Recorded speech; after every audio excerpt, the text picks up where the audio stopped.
In the autumn of 1992, Newlyweds Vanessa and Kyle Hartwell vanished during their honeymoon camping trip in the Cascade Mountains of Oregon, their empty tent discovered beside a raging river, their belongings scattered, their bodies never found.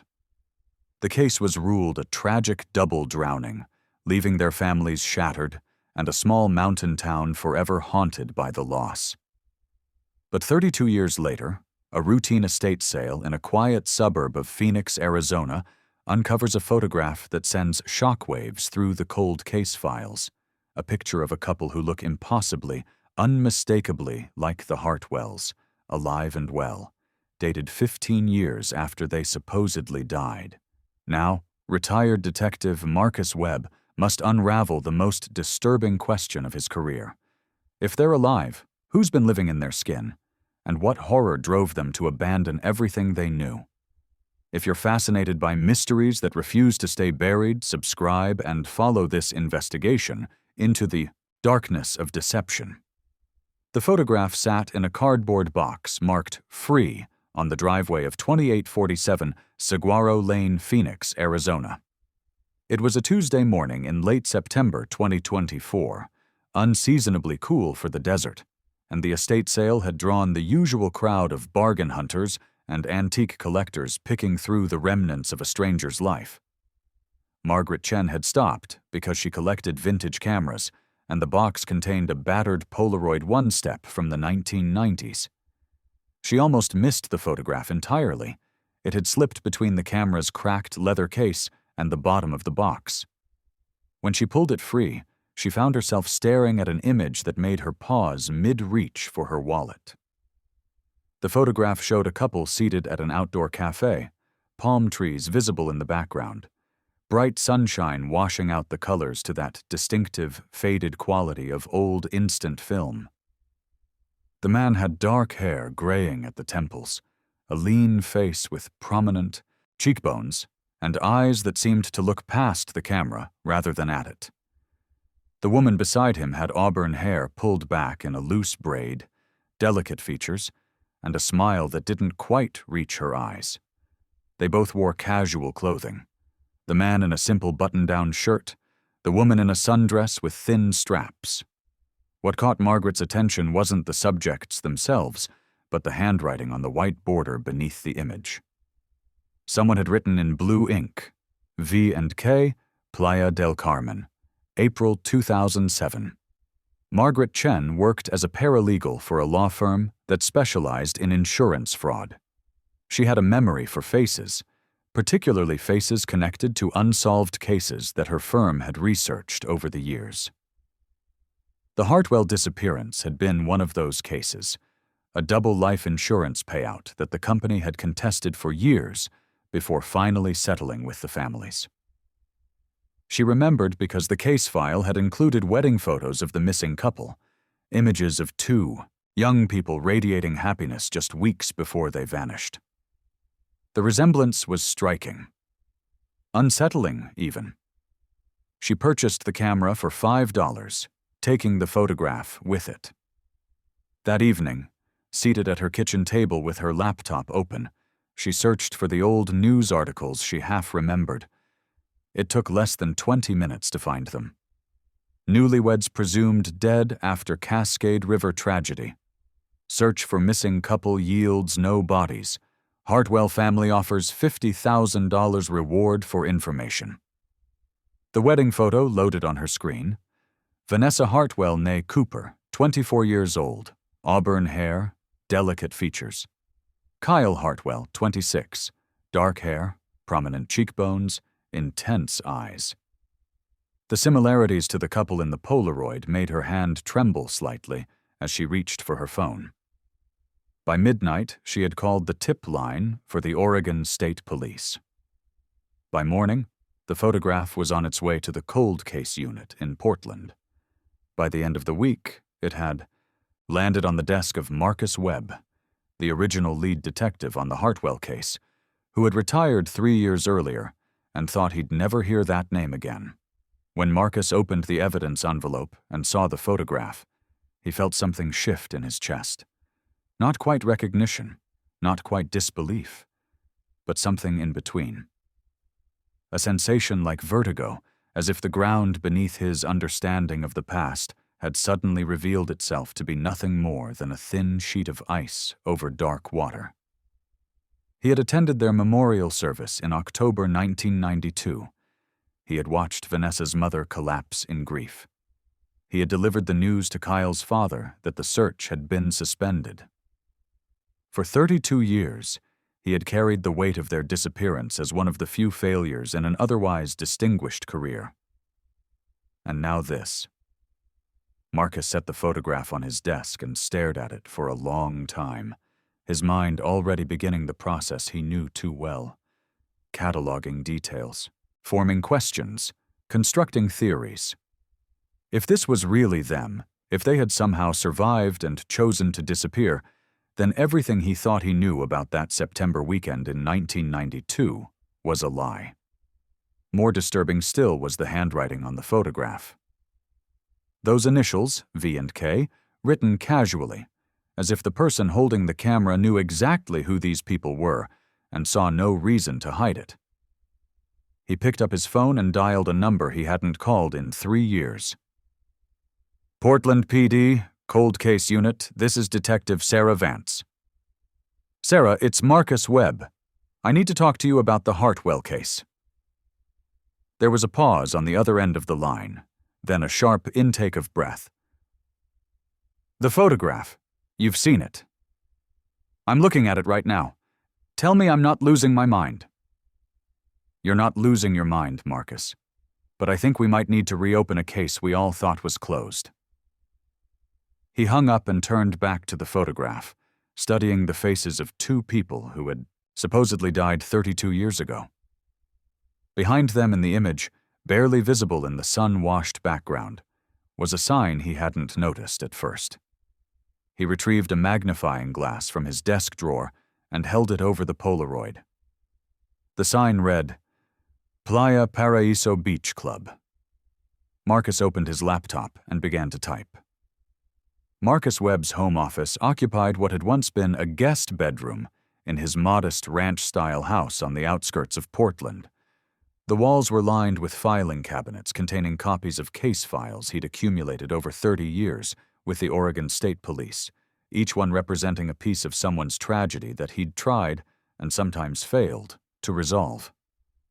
The Hartwell file sat in the bottom drawer of the cabinet closest to the window.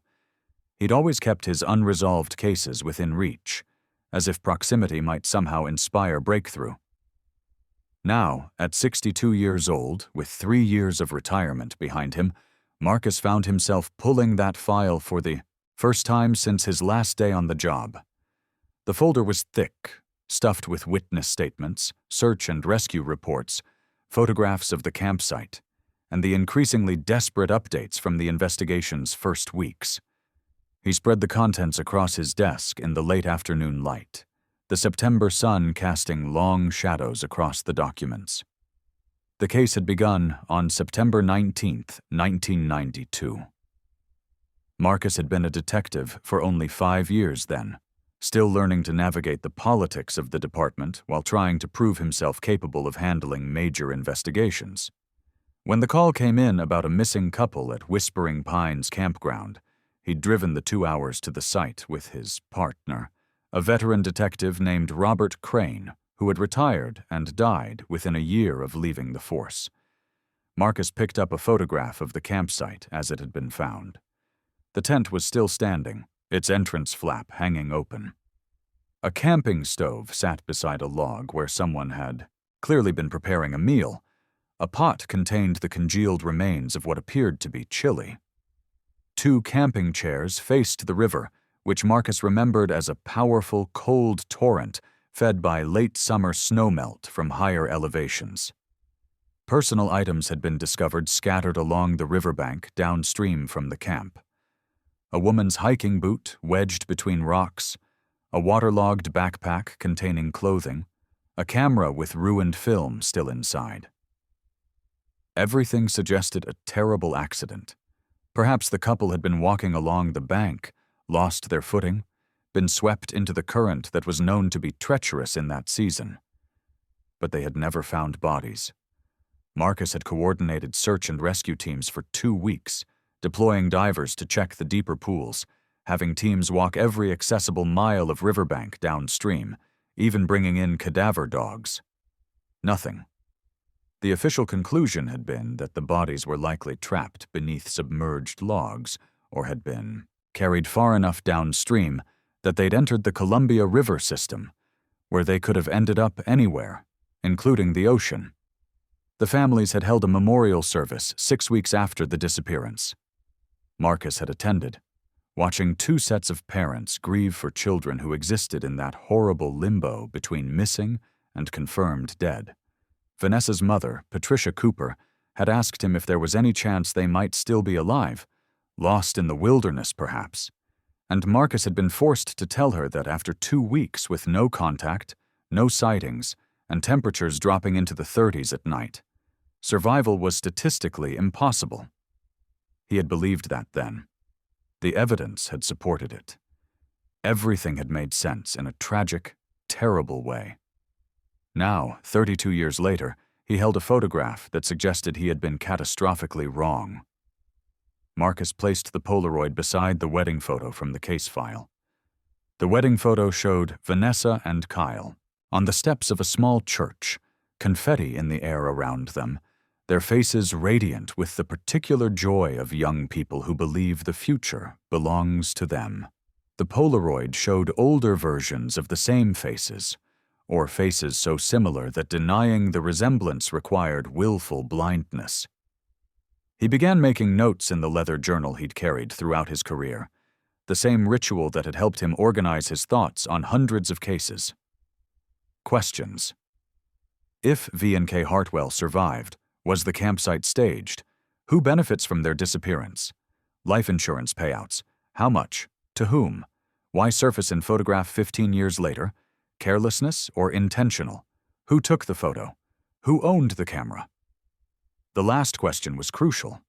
Margaret Chen had provided the address where she'd found the camera, 2847 Saguaro Lane.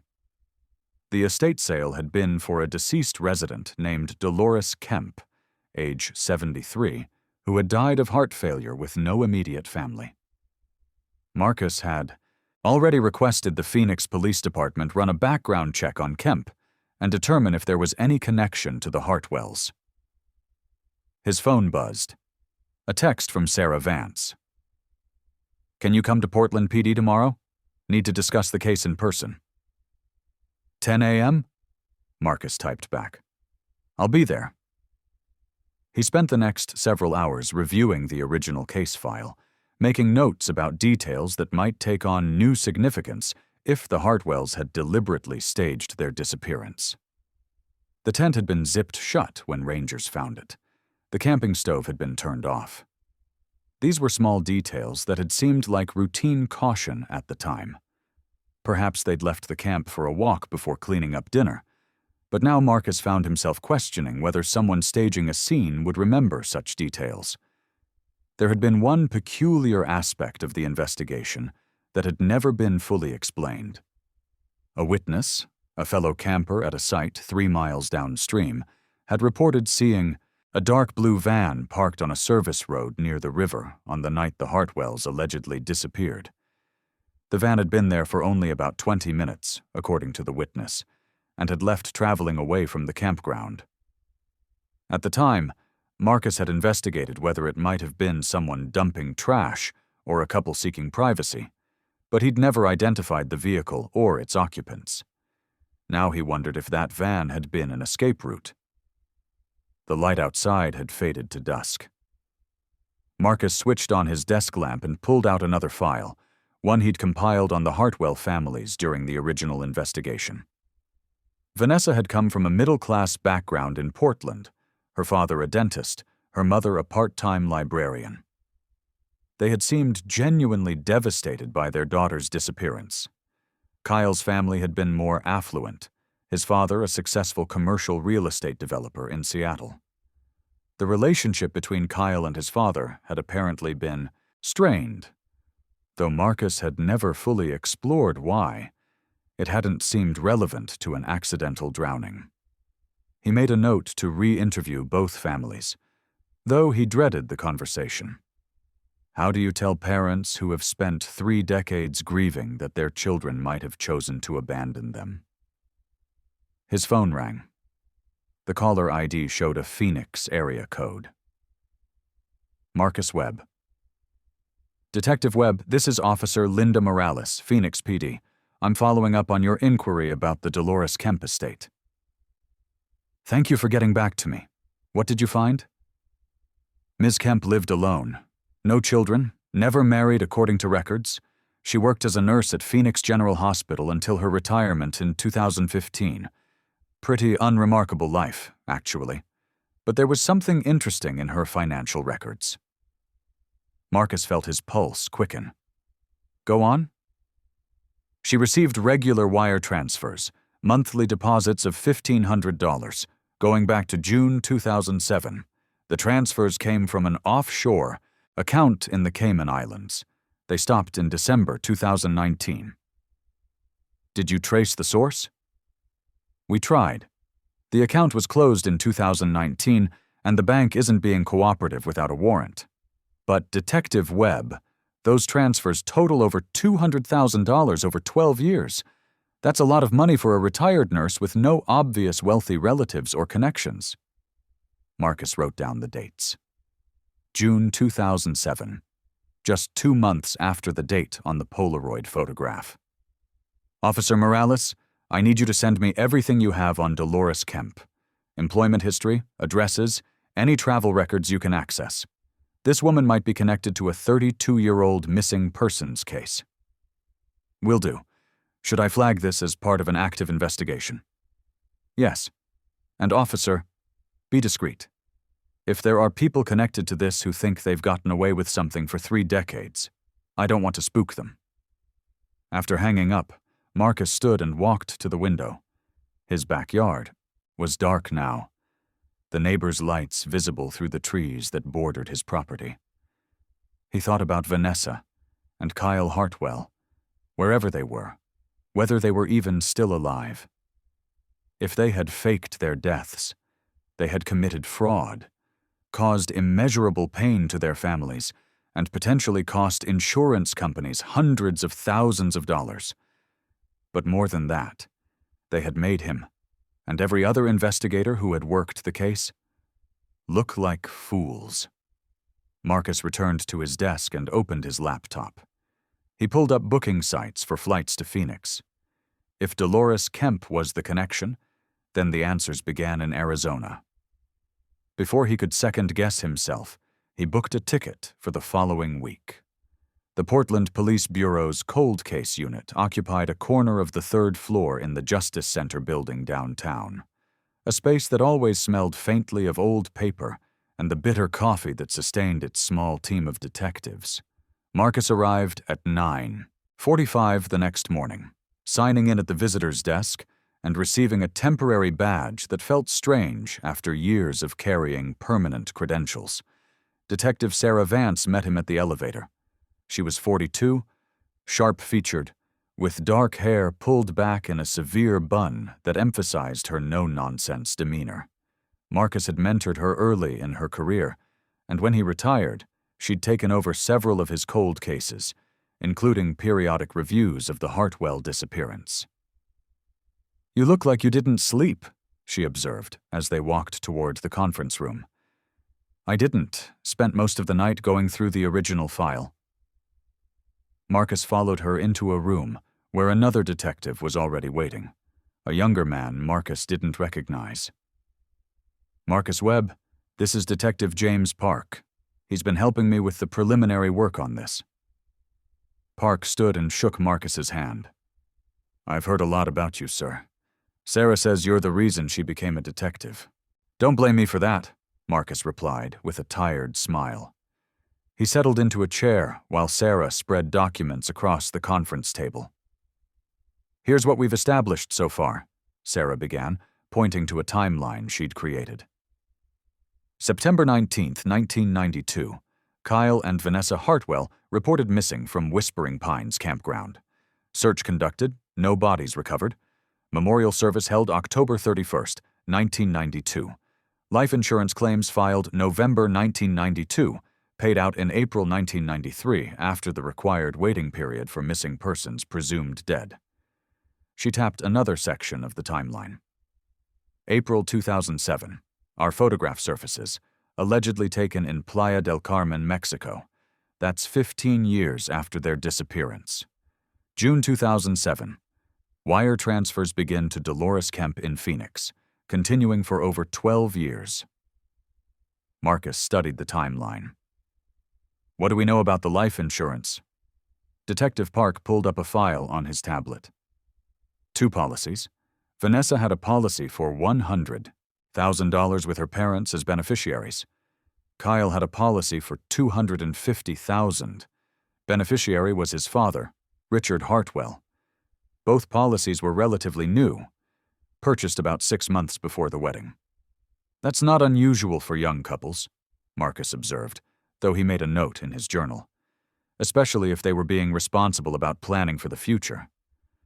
True, Sarah agreed. But here's what is unusual.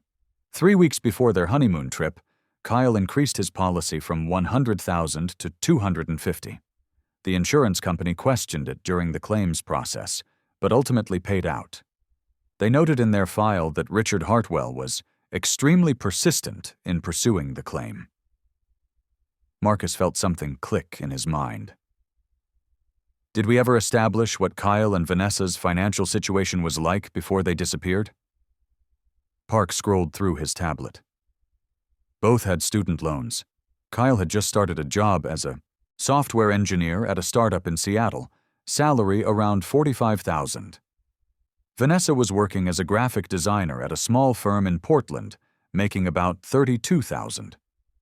They had about $8,000 in combined savings, and were renting an apartment in Portland's Hawthorne district for $800 a month. Pretty typical young professional couple.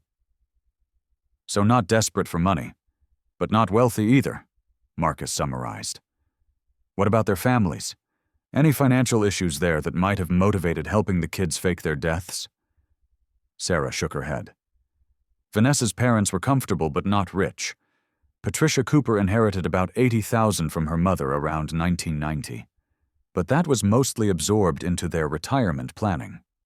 Kyle's father, Richard Hartwell, was successful, but also had significant debts related to real estate developments. In 1992, he was overextended on a commercial property deal that was failing. The insurance payout actually arrived, at a convenient time for him. Marcus leaned back in his chair. Has anyone contacted Richard Hartwell about the photograph? Not yet. We wanted to talk to you first, given your history with the case.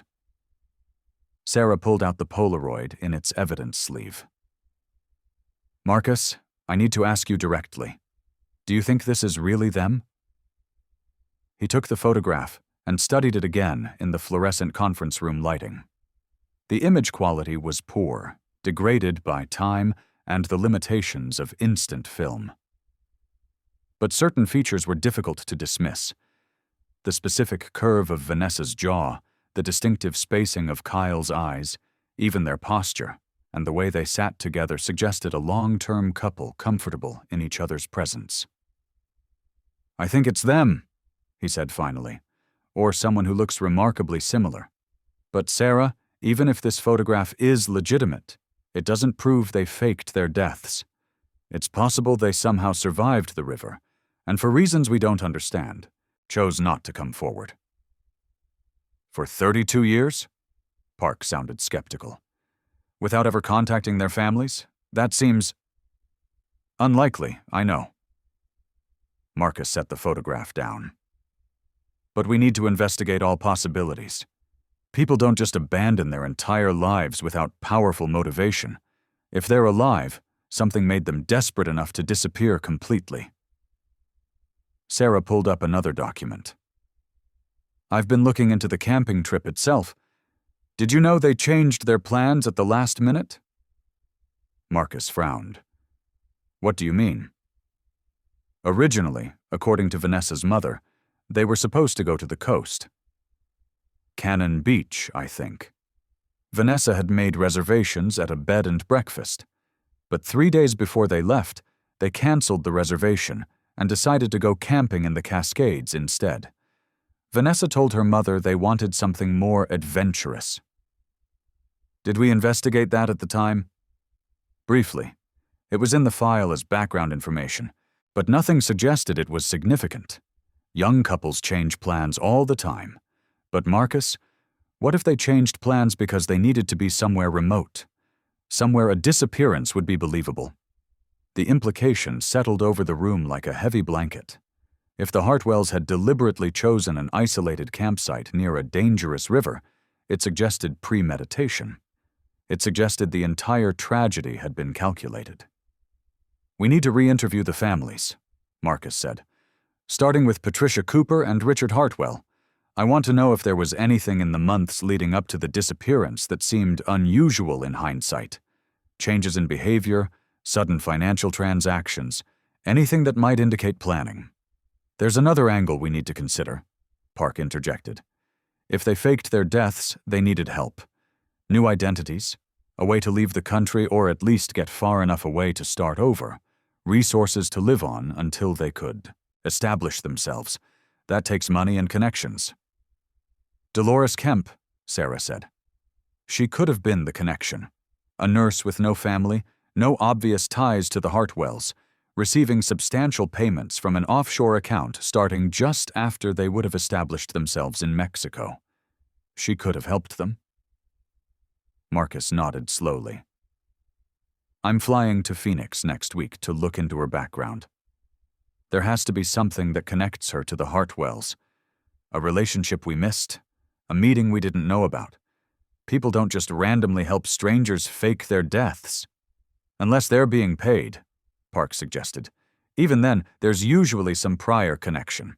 A family friend, a distant relative, someone met through work or social circles. Marcus checked his watch. What's our next step? Sarah pulled out her phone. I've already contacted Patricia Cooper. She's willing to meet with us this afternoon. I thought you might want to be there, given your relationship with her during the original investigation. Marcus felt a knot form in his stomach. Patricia Cooper had aged 32 years carrying the grief of her daughter's death. The thought of reopening that wound with the possibility, however remote, that Vanessa had chosen to inflict it was almost unbearable. What time? 2 o'clock. Her home in southeast Portland. I'll be there. Marcus stood and gathered his notes. One more thing. The witness who saw the blue van near the river the night they disappeared. Do we still have contact information? Park checked his files. Donald Greer, age 78 now, living in a memory care facility in Eugene. According to his daughter, he has advancing dementia. Probably not a reliable witness anymore. Still, it might be worth trying to talk to him. Sometimes old memories are clearer than recent ones for dementia patients. He might remember details he didn't think were important in 1992. As Marcus prepared to leave the conference room, Sarah touched his arm. Marcus, what if they're still alive? What if this photograph leads us to them? He thought about the question. About two people who might have spent over 3 decades living under false identities, always looking over their shoulders, cut off from everyone they had known and loved. Then we ask them why, he said quietly, and we hope the answer makes sense of all the pain they caused. Patricia Cooper's home sat on a quiet street lined with maple trees that had turned brilliant shades of red and gold in the autumn air. The house was a modest craftsman-style bungalow with a well-maintained garden and a porch where wind chimes sang softly in the breeze. Marcus had been here before, 32 years ago, when he delivered the news that the search for Vanessa had been suspended. He remembered Patricia collapsing into her husband's arms, remembered the sound of her grief echoing through these same rooms. Now, as he and Sarah walked up the front path, he noticed the memorial garden that occupied the corner of the yard. A small stone bench surrounded by roses, with a bronze plaque that read, "In loving memory of Vanessa, Marie Cooper Hartwell, 1968–1992. Patricia answered the door before they could knock. She was 78 now, her hair completely white, her face lined with the particular kind of wear that grief carves into a person over decades. But her eyes were sharp and clear, and Marcus saw recognition flash across her features when she saw him. "Detective Webb," she said softly. "I wondered if I'd ever see you again." "Mrs. Cooper, thank you for agreeing to meet with us. This is Detective Sarah Vance." Patricia nodded to Sarah and gestured them inside. The interior of the house was frozen in a kind of time capsule. Photographs of Vanessa at various ages covered every surface, from baby pictures to her wedding day. A portrait of Vanessa in her wedding dress hung prominently over the fireplace, her smile eternally youthful and full of hope. They settled in the living room, Patricia in a worn armchair that Marcus suspected was where she spent most of her time. She folded her hands in her lap and waited with the patience of someone who had spent years waiting for news that never came. "Mrs. Cooper," Sarah began gently, "we need to ask you some questions about Vanessa and the time leading up to her disappearance. I know this is difficult, but some new information has come to light that requires us to re-examine the case." Patricia's expression didn't change, but Marcus saw her hands tighten slightly. "New information? After all these years?" Marcus pulled out the Polaroid photograph, still in its evidence sleeve, and placed it on the coffee table between them. "A photograph was discovered recently at an estate sale in Phoenix, Arizona. We need you to look at it and tell us what you see." Patricia leaned forward, reaching for reading glasses on the side table. She picked up the photograph and studied it for a long moment. Marcus watched her face carefully, looking for any sign of recognition, shock, or deception.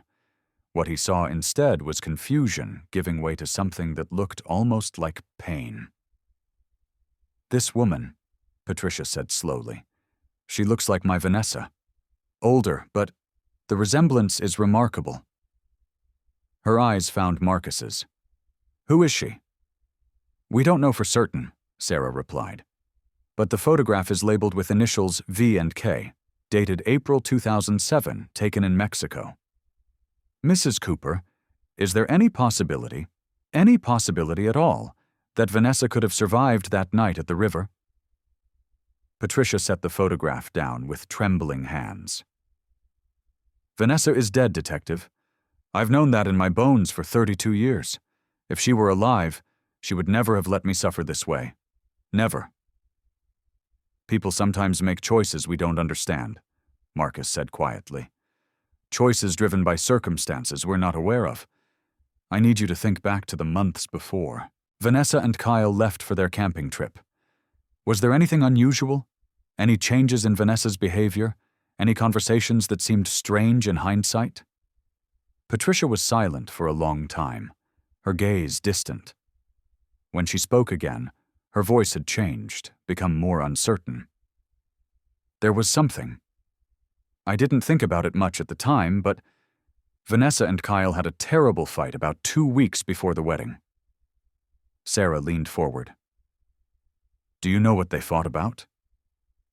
"I only heard fragments. I was visiting to help with wedding preparations, and they thought I was in the garden.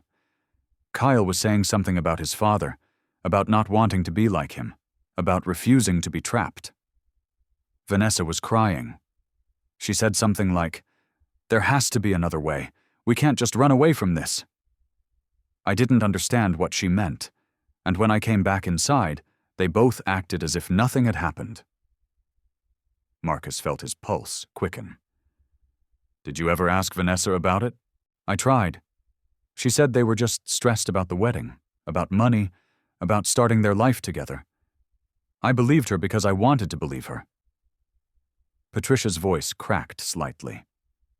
What mother suspects her daughter is lying about something like that? "Did Kyle and his father have a difficult relationship?" Sarah asked. "Oh yes, Richard Hartwell was a hard man, very demanding.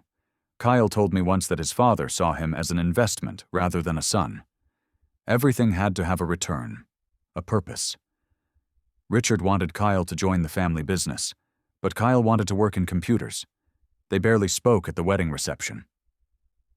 Marcus made notes in his journal. Mrs. Cooper, in the months after Vanessa disappeared, did Richard Hartwell ever contact you? Patricia's expression darkened. Once, about 3 months after the memorial service, he called to tell me he'd received the insurance money and wanted to know if I needed financial help. I found it grotesque. The idea of profiting from our children's deaths. I told him never to contact me again. Did you receive insurance money as well? Yes, $100,000. I put it in a trust fund for a grandchild I'll never have. Her eyes moved back to the photograph. Detective Webb, do you think this is my daughter? Do you think Vanessa is alive somewhere? Marcus chose his words carefully. I think we need to investigate every possibility.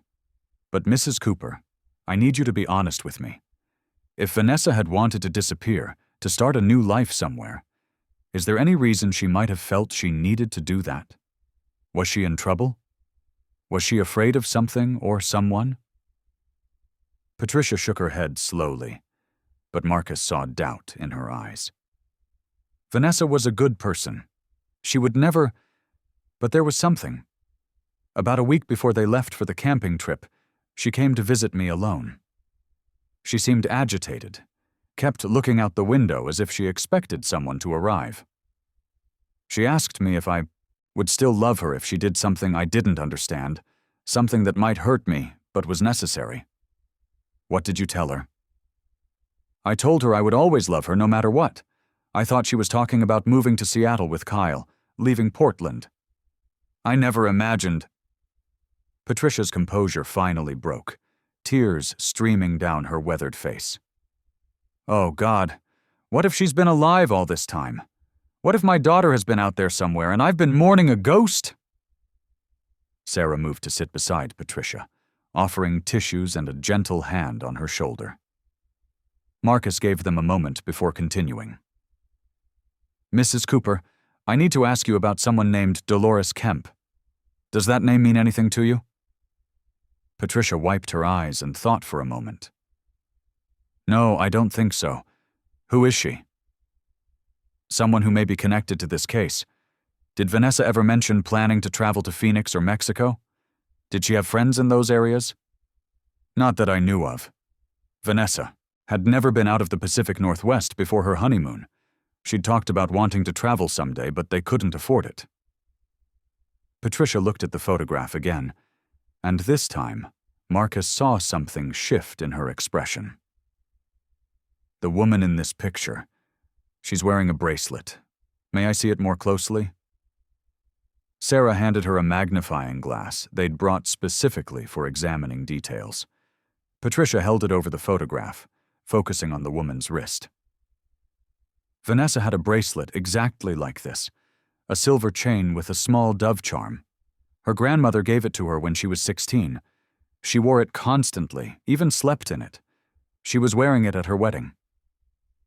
Patricia's hand shook as she set down the magnifying glass. This is my daughter. I don't know how, I don't know why, but that's Vanessa. The certainty in her voice sent a chill through Marcus. He had wanted verification, but now that he had it, the implications were staggering. Mrs. Cooper, if we find Vanessa, if she's still alive, what would you want to say to her? Patricia's answer came without hesitation, her voice steady despite the tears.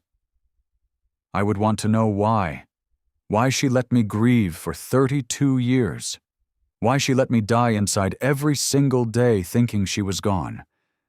And then, she paused, her voice softening.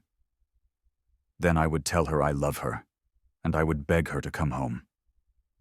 Marcus and Sarah left Patricia Cooper's house an hour later with more questions than answers, but with the crucial confirmation they needed. The woman in the photograph was almost certainly Vanessa Hartwell, which meant they were no longer investigating a possible misidentification. They were investigating a deliberate deception that had lasted more than 3 decades. As they reached Sarah's car, Marcus's phone rang. The caller ID showed the Phoenix area code again. Webb. Detective, it's Officer Morales. I've got something you need to hear about Dolores Kemp. We pulled her employment. Records from Phoenix General Hospital. Go ahead. From 1990 to 1995, she worked in the maternity ward. But before that, from 1987 to 1990, she worked in a different specialty. She was a nurse in the hospital's morgue. Marcus felt ice water run through his veins. A nurse with experience handling the dead, receiving mysterious payments from offshore accounts, in possession of a photograph of 2 people who supposedly drowned.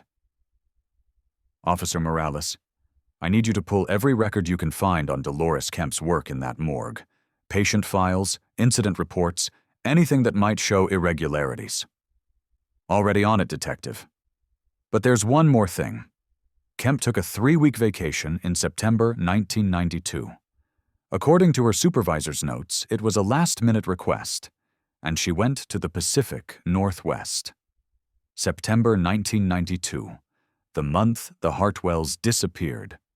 Marcus looked at Sarah, whose expression told him she'd heard enough of the conversation to understand the significance. Thank you, officer. I'll be in Phoenix in 4 days. Please have everything ready for me. As he ended the call, Sarah spoke the thought they were both having. She helped them, didn't she? Dolores Kemp helped them fake their deaths. It's starting to look that way, Marcus agreed. But the question is why? What would make a nurse from Arizona travel across multiple states to help 2 young people she had no apparent connection to stage their own deaths? Money, Sarah suggested. Those wire transfers. Maybe. But $200,000 over 12 years isn't enough to risk your entire life, your career, potential criminal charges. There had to be more to it. Marcus opened his car door, his mind already racing ahead to the next steps. I need to talk to Richard Hartwell. If Kyle confided in anyone about whatever trouble they were in, it might have been his father. Even though they had a difficult relationship? Especially because of that. Sometimes the people we're most desperate to prove ourselves to are the ones we turn to when we're truly desperate.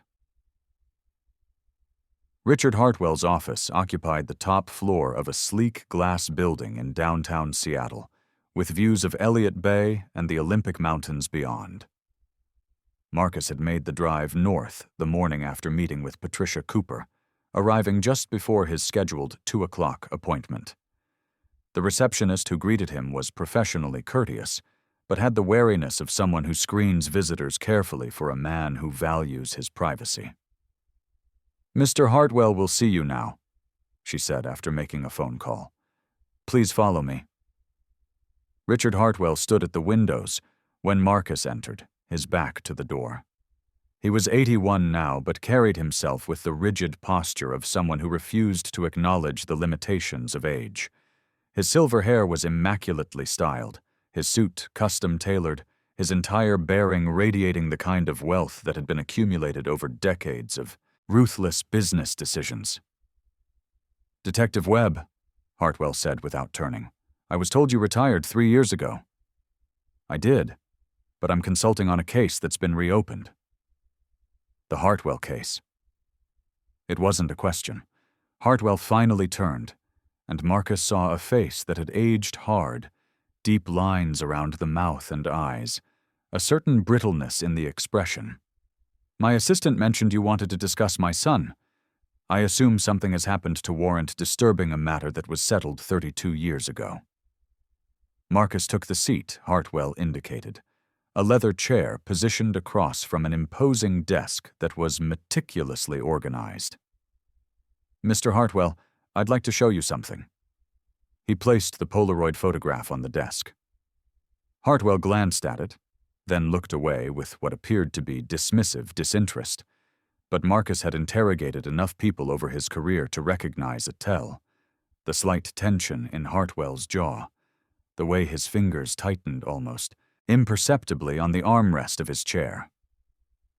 "I don't see the relevance of a photograph of strangers," Hartwell said. "Look at it more carefully, Mr. Hartwell. The initials, the date, the resemblance to your son and daughter-in-law." Hartwell picked up the photograph with obvious reluctance. This time he studied it longer, and Marcus watched the man's face for any flicker of recognition or emotion. What he saw was harder to interpret. Not shock, not grief, but something that looked almost like weariness. People have doppelgangers, Detective. The world is full of faces that resemble other faces. Hartwell set the photograph down. "My son died in 1992. I buried him, or at least the memory of him, decades ago. I don't appreciate you dredging up that pain with speculation based on a photograph that proves nothing." The woman is wearing a bracelet that Vanessa never took off. Her mother identified it immediately. "Jewelry can be replaced, Detective." Marcus leaned forward. "Mr. Hartwell, I'm going to be direct with you. We have evidence suggesting that Kyle and Vanessa may have faked their deaths. If that's true, it means they committed fraud, cost insurance companies hundreds of thousands of dollars, and caused immeasurable grief to their families. I need to know if you had any knowledge of or involvement in such a plan."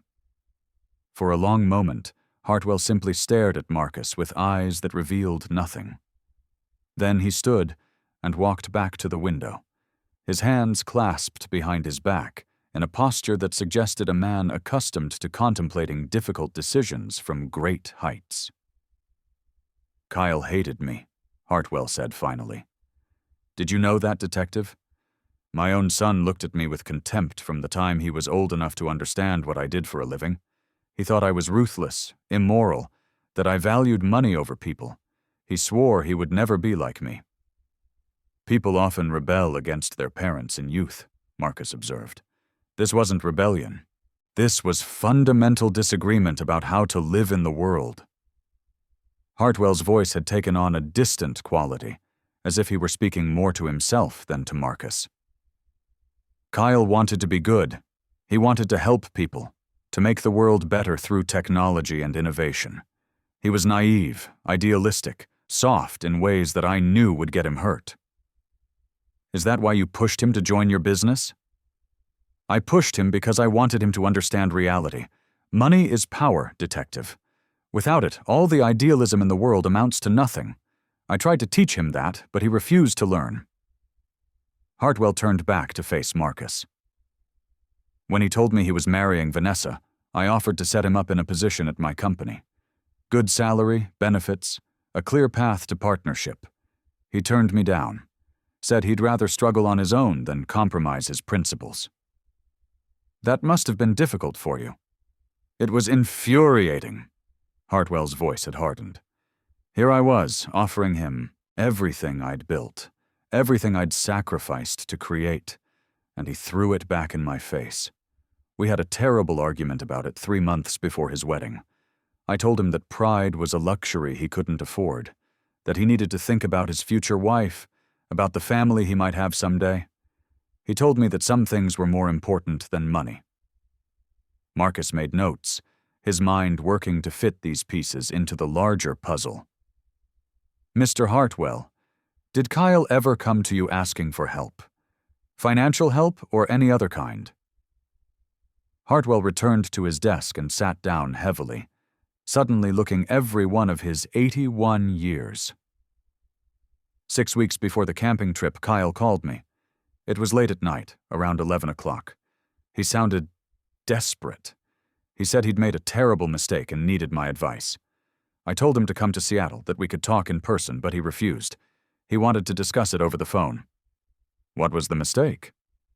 "He wouldn't say specifically, but he told me he'd gotten involved in something at work, something he thought was wrong, but didn't know how to get out of. He said if he went to the authorities, it would destroy innocent people. But if he stayed silent, he'd be complicit in something he found morally reprehensible." Marcus felt his pulse quicken. Did he give you any details about what this something was? No, I pressed him, but he was paranoid about saying too much on the phone. He kept saying the walls had ears, that people were watching him. I thought he was being melodramatic. Hartwell's expression darkened. I told him he was being foolish, that whatever he'd discovered, he should either report it or keep his head down and move on. I told him that martyring himself for principle was the kind of naive thinking that would ruin his life.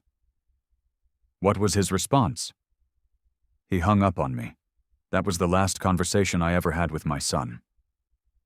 Hartwell's voice had gone quiet. 2 weeks later, I received the call that he and Vanessa had disappeared. I've spent 32 years wondering if I could have said something different that night, if I could have convinced him to confide in me fully. Marcus studied the older man carefully. There was genuine pain in Hartwell's expression now, the kind of regret that couldn't be easily faked. Mr. Hartwell, you received $250,000 in life insurance after Kyle's death. That money arrived at a time when, according to our records, you were experiencing financial difficulties with some real estate ventures. Hartwell's eyes flashed with anger. Are you suggesting I had something to do with my son's death? That I would murder my own child for insurance money? I'm not suggesting anything. I'm establishing facts. You had financial motivation, and you were the last person Kyle called before he disappeared. I received that insurance money, Detective, and it made me sick. Every dollar felt like blood money, a price tag on my failure as a father. I donated the entire amount to a scholarship fund for engineering students. You can verify that if you doubt me. Marcus made a note to do exactly that. If Kyle and Vanessa are alive, if they staged their deaths, where do you think they would go? What would they do? Hartwell was silent for a long time. When he spoke again, his voice had changed, become almost contemplative. Kyle always talked about Costa Rica. He and Vanessa had this dream of living somewhere simple, somewhere they could disconnect from what he called the machine of modern capitalism. They wanted to build a life that mattered, that wasn't defined by accumulation and status. It was naive, childish thinking, but it was genuine. Costa Rica is a long way from Playa del Carmen, Mexico. Mexico, Costa Rica, anywhere that offered anonymity and distance from the life they knew. Hartwell looked at the photograph again. If my son is alive somewhere, Detective, living under a false name, hiding from the world, then he got exactly what he wanted. Escape from everything, including me. Marcus gathered his materials and stood to leave. Mr. Hartwell, if Kyle or Vanessa contacts you, you're legally obligated to inform the authorities. They won't contact me, Detective. If they faked their deaths, they did it to get away from people like me. I'm the last person they'd reach out to. As Marcus turned to go, Hartwell spoke again. Detective Webb, if you find them, if they're really alive, tell Kyle that I'm sorry. Tell him I should have listened better that night. Tell him that he was right, and I was wrong about what matters. Marcus nodded and left the office, carrying with him the image of a powerful man diminished by decades of regret. In the elevator down to the parking garage, he reviewed his notes, his mind constructing a new theory about what might have happened in 1992. Kyle Hartwell had discovered something at his work, something serious enough to make him paranoid and desperate. He'd reached out to his father, who'd dismissed his concerns. Faced with a moral dilemma and fearing consequences he couldn't articulate, Kyle had made a choice, the most extreme choice possible. But staging a death required planning, resources, and help, which brought Marcus back to Dolores Kemp, a nurse from Phoenix who specialized in handling the dead and who'd taken a 3-week vacation to the Pacific Northwest in September 1992. His phone rang as he reached his car. Sarah Vance. Marcus, I've got something. I've been digging into Kyle's employment history, looking at the startup he worked for in Seattle. What did you find? The company was called TerraSoft Solutions. They developed environmental monitoring software for government contracts. The company went bankrupt in December 1992, just 3 months after Kyle disappeared. That's interesting timing. It gets better. I found a news article from January 1993 about a federal investigation into TerraSoft. The FBI was looking into allegations that the company had falsified data in reports to the EPA about chemical contamination levels at several Superfund sites. The investigation eventually fizzled out because key witnesses refused to cooperate, and evidence had been destroyed. Marcus felt pieces clicking into place. Kyle discovered the data falsification. He knew that if the truth came out, it could lead to criminal charges, destroy the company, cost dozens of people their jobs. But if he stayed silent, contaminated sites wouldn't be properly cleaned up, potentially endangering thousands of people. Exactly. And Marcus, there's more. The CEO of TerraSoft was a man named Gerald Kemp, Dolores Kemp's brother. The connection they'd been searching for finally revealed. Dolores Kemp hadn't been a random helper. She'd been protecting her brother's company, and she'd done it by helping 2 young people disappear before they could testify or provide evidence to federal investigators. Sarah, I need you to find out everything you can about Gerald Kemp. Where he is now, what happened to him after TerraSoft collapsed, any connection he might have maintained with his sister. I'm moving up my flight to Phoenix. I need to be there tomorrow. I'll book it for you. Marcus, we're close to something big here. We are. But Sarah, if we're right about this, it means Kyle and Vanessa didn't just fake their deaths for insurance money or to run away from their families. They did it because they were afraid. Someone made them feel like disappearing was their only option. You think they were threatened? I think we won't know until we find them, but 32 years is a long time to hide. Somewhere, somehow, they made a mistake. That photograph is proof of it. Now we just need to figure out what other mistakes they've made and follow them home. Phoenix in late September was still brutally hot, the desert sun beating down on the tarmac as Marcus's plane landed at Sky Harbor International Airport. He picked up his rental car and drove directly to the Phoenix Police Department's Northeast Precinct, where Officer Linda Morales had arranged a conference room for him to review the materials she'd gathered on Dolores Kemp. Morales was waiting for him with several boxes of files and a laptop displaying what appeared to be financial records. She was in her early 30s, efficient and thorough, the kind of officer Marcus had always appreciated working with.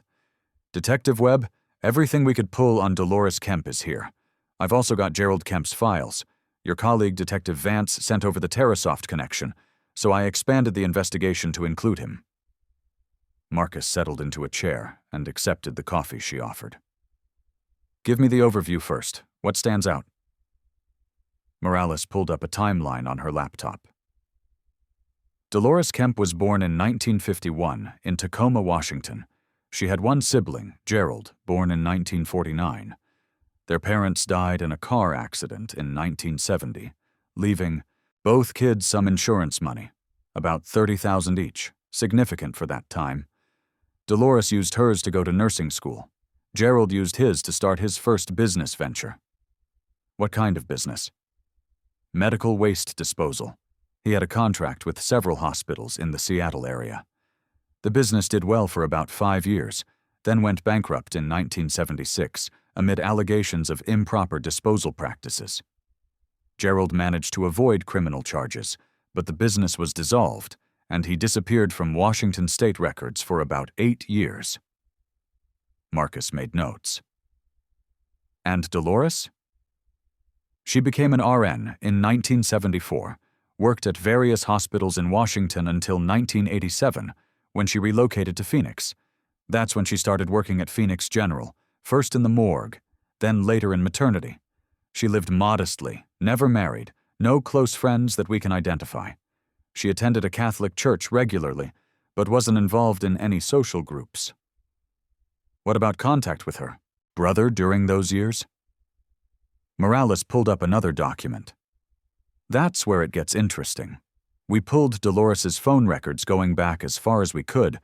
only got back to 1995, but from that point until her death, she made regular calls to a number registered to Gerald Kemp. Monthly calls, always lasting between 20 and 40 minutes. Where was Gerald calling from? Different locations over the years. Seattle in the 90s, then Portland, then briefly back to Seattle. The last known address we have for him is from 2019, a condo in Bellingham, Washington. But Detective Webb, when we contacted the building management, they said Gerald Kemp moved out in December 2019 and didn't leave a forwarding address. December 2019, the same month the wire transfers to Dolores had stopped. Marcus felt the familiar sensation of pieces aligning. Did Dolores have any visitors in the weeks before her death? According to her neighbors, she kept to herself. But one neighbor, Mrs. Chen, funny enough, the same Margaret Chen who found the photograph, said she saw a man visiting Dolores about a week before she died. Elderly, white-haired, arrived in a rental car. He stayed for several hours, and when he left, Mrs. Chen said Dolores seemed upset. She could hear raised voices through the wall. Did Mrs. Chen see the man clearly enough to identify him? She gave a general description. White male, late 70s or early 80s, thin build, walked with a slight limp. We showed her a driver's license photo of Gerald Kemp from 2018. She said it could be him, but couldn't be certain. Marcus stood and walked to the window, looking out at the Phoenix skyline shimmering in the heat.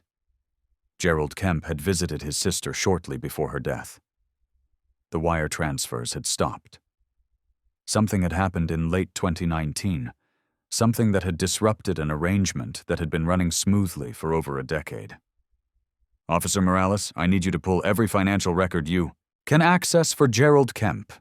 Bank accounts, credit cards, property holdings, everything. If he's still alive, he's living somewhere, and he's leaving a trail. Already on it. But detective, there's something else you should see. Morales opened one of the file boxes and pulled out a folder marked with evidence tags. This was found in Dolores Kemp's home office, hidden in a false bottom drawer of her desk. The estate sale company almost missed it. Inside the folder were newspaper clippings, all yellowed with age, all related to the Hartwell disappearance. The headlines screamed their tragedy across the decades. Young couple missing in Cascades, search for newlyweds suspended, memorial service held for presumed dead honeymooners. But beneath the clippings were photographs, not the Polaroid that had started this investigation, but others. Dozens of them, spanning years. Marcus spread them across the conference table, his hands trembling slightly as he recognized Vanessa and Kyle, Hartwell aging across the images.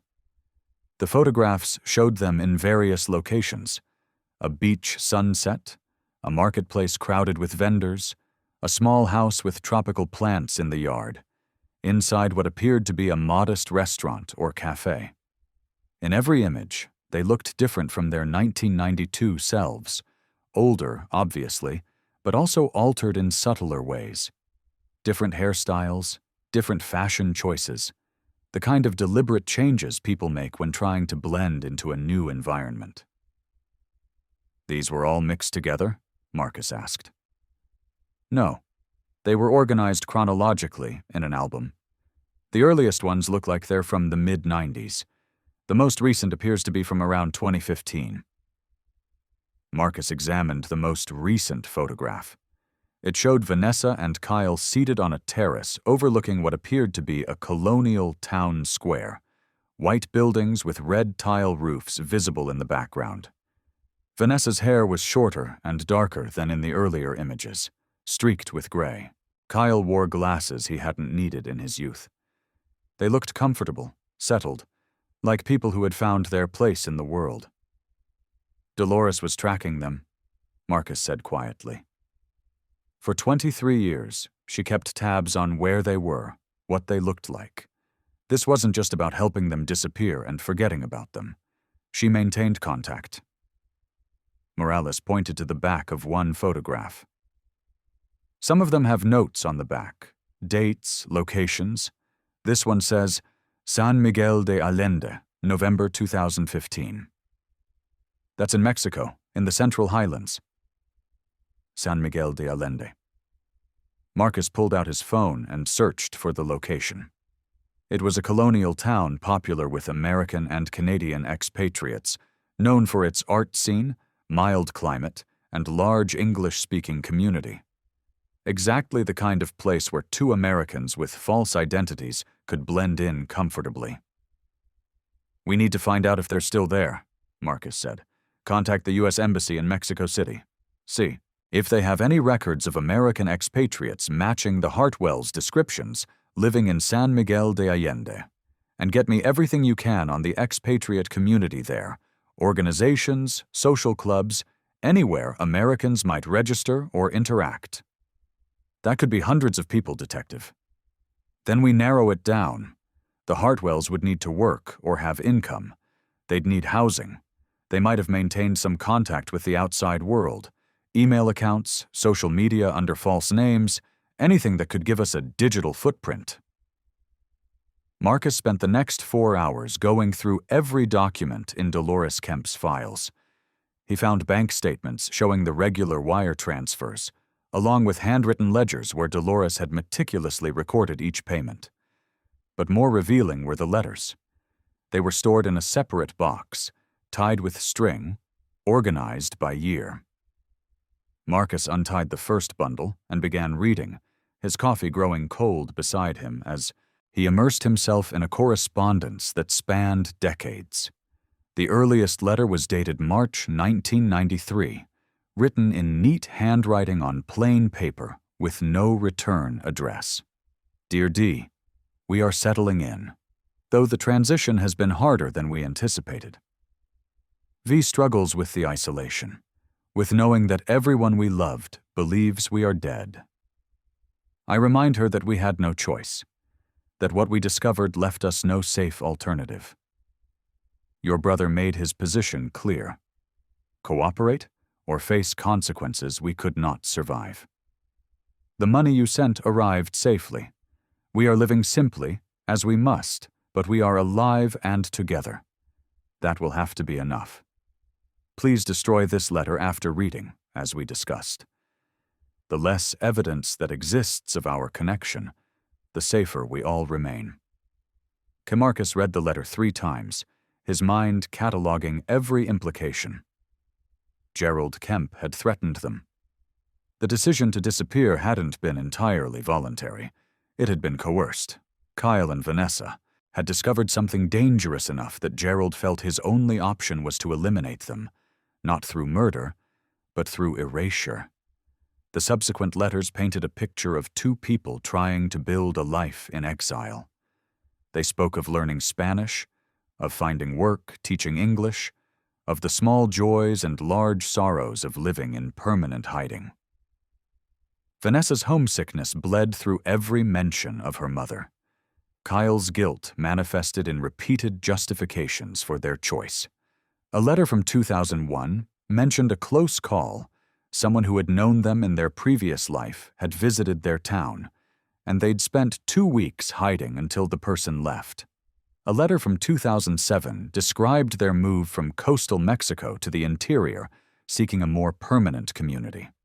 And then, in 2015, a letter that changed tone. "Dear D, your brother contacted us directly last month. After 23 years of silence, he found us. I don't know how, but he knows where we are. He says the statute of limitations has expired on the crimes we witnessed, that we are safe now, that we could potentially return if we wished. V and I have discussed this endlessly. The truth is, we have built a life here. We have friends, work we find meaningful, a peace we never had in our old existence. To return would mean facing questions we cannot answer, grief we caused that cannot be undone, legal complications we are not prepared to navigate. But your brother frightens me, D. He is not offering us freedom. He is reminding us that he still has power over our lives. He mentioned that the insurance payouts could be contested, that fraud charges could be filed, that our families could learn the truth in the most painful way possible. We have decided to stay where we are. But I wanted you to know that your brother's reach is longer than we hoped, and his mercy is not to be trusted. K. Marcus set the letter down and looked at Morales. Gerald Kemp found them in 2015. He threatened them again, made sure they understood he could destroy the life they'd built at any time. He was maintaining control. Why? If the statute of limitations had expired, why not just let them live in peace? Because knowledge is power, and Gerald Kemp is a man who understands power. Marcus pulled out his phone and called Sarah Vance. When she answered, he could hear the sounds of the Portland office in the background. Sarah, I need you to find out everything you can about what happened at TerraSoft after it collapsed. Specifically, I need to know if Gerald Kemp faced any ongoing legal issues, if there were civil suits, anything that might motivate him to keep the Hartwells under his thumb decades later. I'll get on it. Marcus, have you found anything that tells us where they are now? San Miguel de Allende, Mexico. Or at least that's where they were in 2015. I'm working on confirming if they're still there. After ending the call, Marcus turned his attention to the final bundle of letters, the ones from 2016 onward. They were fewer in number and shorter in content, as if the correspondence had dwindled as Dolores aged. The last letter was dated September 2019. Dear D, V has been ill. Nothing serious, the doctors say, but it has forced us to confront our mortality in ways we have avoided for too long. We are in our 50s now, no longer the young couple who fled in terror. Time has changed us, softened some edges while hardening others. Your brother visited again last month. He is not well. I could see it in his movements, hear it in his breathing. He spoke of settling accounts, of ensuring that the truth remains buried with those who know it. He frightens me still, even in his diminished state. I write to tell you that we have made arrangements. If anything happens to us, if we should die or disappear again, there is a package held by a lawyer in Mexico City containing the full account of what happened in 1992. The lawyer has instructions to send it to certain parties, including Detective Marcus Webb, who we understand worked our original case, if we fail to check in annually. We do not do this to hurt anyone, but to ensure that if we are silenced, the truth will still emerge. Gerald needs to know that his leverage over us has limits. This will be my last letter to you, D. You have been kind to us over the years, kinder than we deserved, perhaps, and we are grateful. But the time has come to step back from even this tenuous connection to our past. Please take care of yourself. Please know that despite everything, we remember our families with love. V and K. Marcus read the letter a second time, his heart pounding. A dead man's switch. The Hartwells had created insurance against being silenced, held by a lawyer in Mexico City, with instructions to release everything if they failed to check in. Officer Morales, I need to contact the U.S. Embassy in Mexico City immediately. We need to locate the lawyer mentioned in this letter, and we need to find out if the Hartwells have checked in recently. Morales was already reaching for her phone. I'll get the embassy on the line. But Detective, if they've been checking in regularly, that means they're still alive. And if they've missed a check-in, then something has happened to them, and we need to find out what before that package gets sent, and this whole situation explodes publicly. Marcus looked at his watch. It was 4:30 in the afternoon. How fast can you get me on a flight to Mexico City? I'll make some calls. As Morales worked her phone, Marcus returned to the photographs spread across the table. He studied the images of Vanessa and Kyle aging across the decades, two people who had sacrificed everything for reasons that were becoming clearer but no less tragic. They had witnessed corporate fraud that endangered public health. They had been threatened by a man with connections and resources. They had chosen exile over facing consequences they believed would destroy them and everyone they loved. And for 32 years, they had lived with that choice, building a life in the shadows while their families mourned ghosts. Now, someone needed to find them before Gerald Kemp decided that the safest way to keep his secrets was to ensure that the witnesses who carried them could never speak at all. The flight to Mexico City departed at 11 that night, giving Marcus barely enough time to return to his hotel, pack his essentials, and make it back to the airport. Officer Morales had worked miracles, coordinating with the FBI's legal attaché at the U.S. Embassy and arranging for Marcus to have official cooperation from Mexican authorities. By the time he boarded the plane, he had contact information for the embassy's regional security officer and a promise of assistance in locating the lawyer who held the Hartwells' insurance package. Marcus didn't sleep on the flight. Instead, he reviewed his notes and the copies of letters Morales had made for him, constructing and deconstructing theories about what had happened. The timeline was becoming clearer, but questions remained. Gerald Kemp had operated TerraSoft in Seattle, developing environmental monitoring software for government contracts. Kyle Hartwell, a young software engineer with idealistic notions about using technology for good, had discovered that the company was falsifying contamination data. The implications were serious.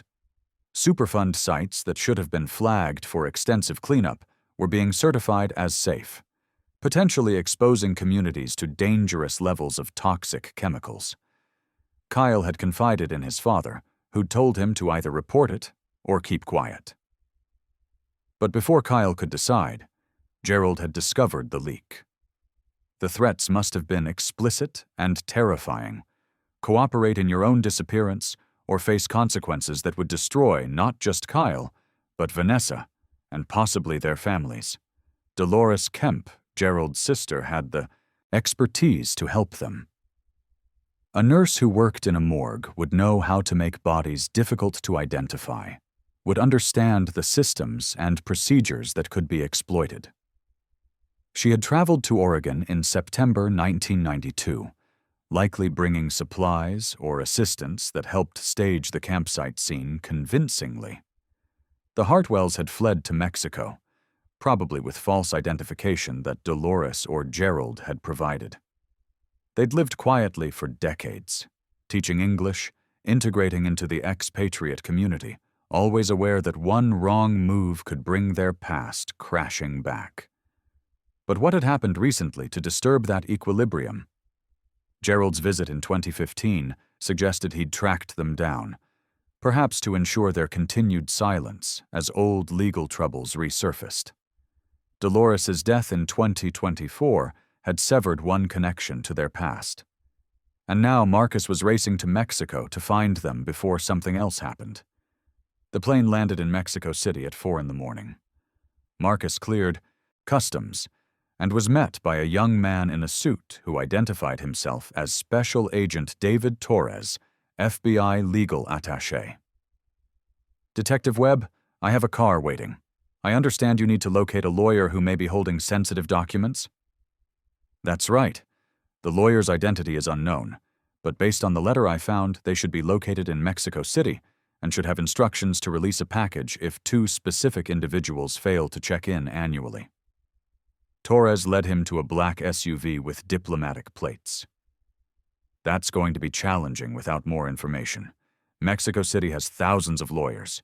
Do you have any other identifying details?" Marcus climbed into the vehicle, exhaustion pulling at him despite the urgency. "The individuals are American expatriates, likely using false names. They've been living in San Miguel de Allende or the surrounding area. The arrangement was set up sometime before September 2019. San Miguel de Allende is about a 3-hour drive from here. We should start there. Talk to the expatriate community. See if anyone recognizes the photographs you have."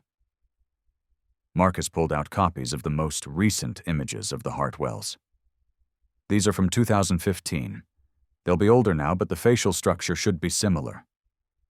Torres studied the photographs as they drove through the pre-dawn streets of Mexico City. I know San Miguel fairly well. Large American population, maybe 10,000 expatriates, many of them retirees or artists. It's a tight-knit community in some ways. People know each other, especially those who've been there for decades. That could work for us or against us. If the Hartwells have been there since 2007, they'll have established relationships, routines. People will protect them if they think we're a threat. Then we'll need to approach this carefully. Torres pulled out his phone and made a call in rapid Spanish. When he finished, he turned to Marcus. I have a contact in San Miguel, a retired federal officer, who does consulting work. He knows the expatriate community and can make discreet inquiries. We'll meet him when we arrive. The drive to San Miguel de Allende took them through changing landscapes, from the urban sprawl of Mexico City into the mountains and valleys of central Mexico. Dawn broke as they climbed into higher elevations, the sun illuminating a countryside of agave fields and small villages. Marcus watched it all with tired eyes, his mind refusing to rest even as his body demanded sleep. They reached San Miguel de Allende mid-morning. The town was exactly as Marcus had imagined it from the photographs. Colonial architecture painted in vibrant colors, narrow cobblestone streets, church spires rising against a bright blue sky. American and Canadian tourists mixed with local residents in the town's central square, the Jardine, where street vendors sold flowers and balloon animals. Torres's contact met them at a cafe overlooking the Jardine. Rafael Mendoza was in his late 60s, stocky and weathered, with eyes that had seen too much to be easily fooled. He greeted Torres warmly and shook Marcus's hand with a grip that conveyed both strength and assessment.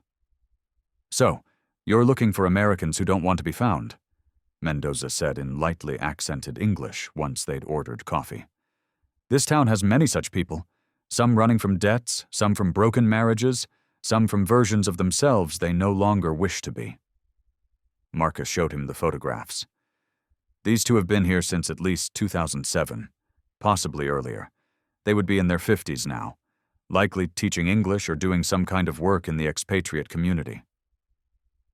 Mendoza studied the images carefully, then pulled out reading glasses to examine them more closely. Marcus saw recognition flicker across his face. You know them, Marcus said. It wasn't a question. Perhaps. There is a couple who run a small art gallery on Calle Aldama. The woman, Elena, teaches English at the Biblioteca on Tuesday evenings.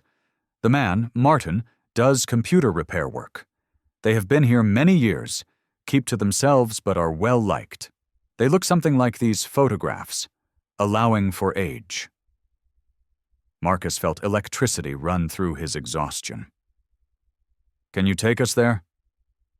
The gallery doesn't open until noon, but I can show you where they live. They have a house on the hillside, above the town center. After that, what you do is your decision.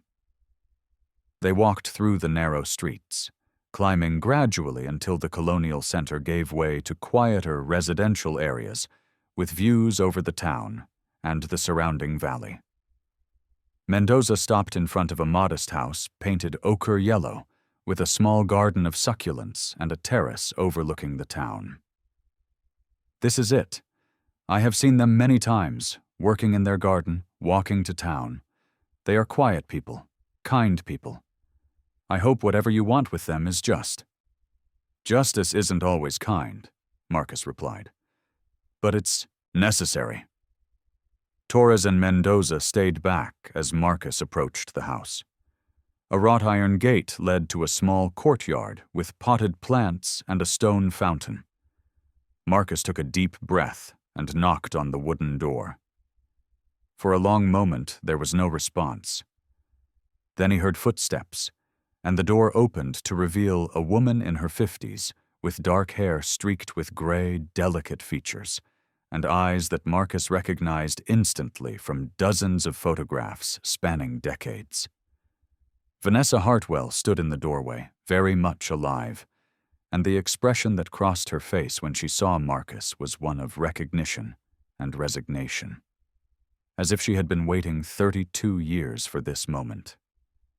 "Detective Webb," she said quietly, "I wondered if it would be you." Behind her, a man appeared, older, gray-haired with glasses perched on his nose, but unmistakably Kyle Hartwell. "I think," Vanessa continued, "you should come inside. It's time we told you everything." Marcus stepped across the threshold, leaving the bright Mexican sunlight behind and entering a home filled with the accumulated evidence of lives lived in exile. Photographs lined the walls, not of the past they'd fled, but of the life they'd built. Friends, students, moments of joy captured in a place they'd made their own.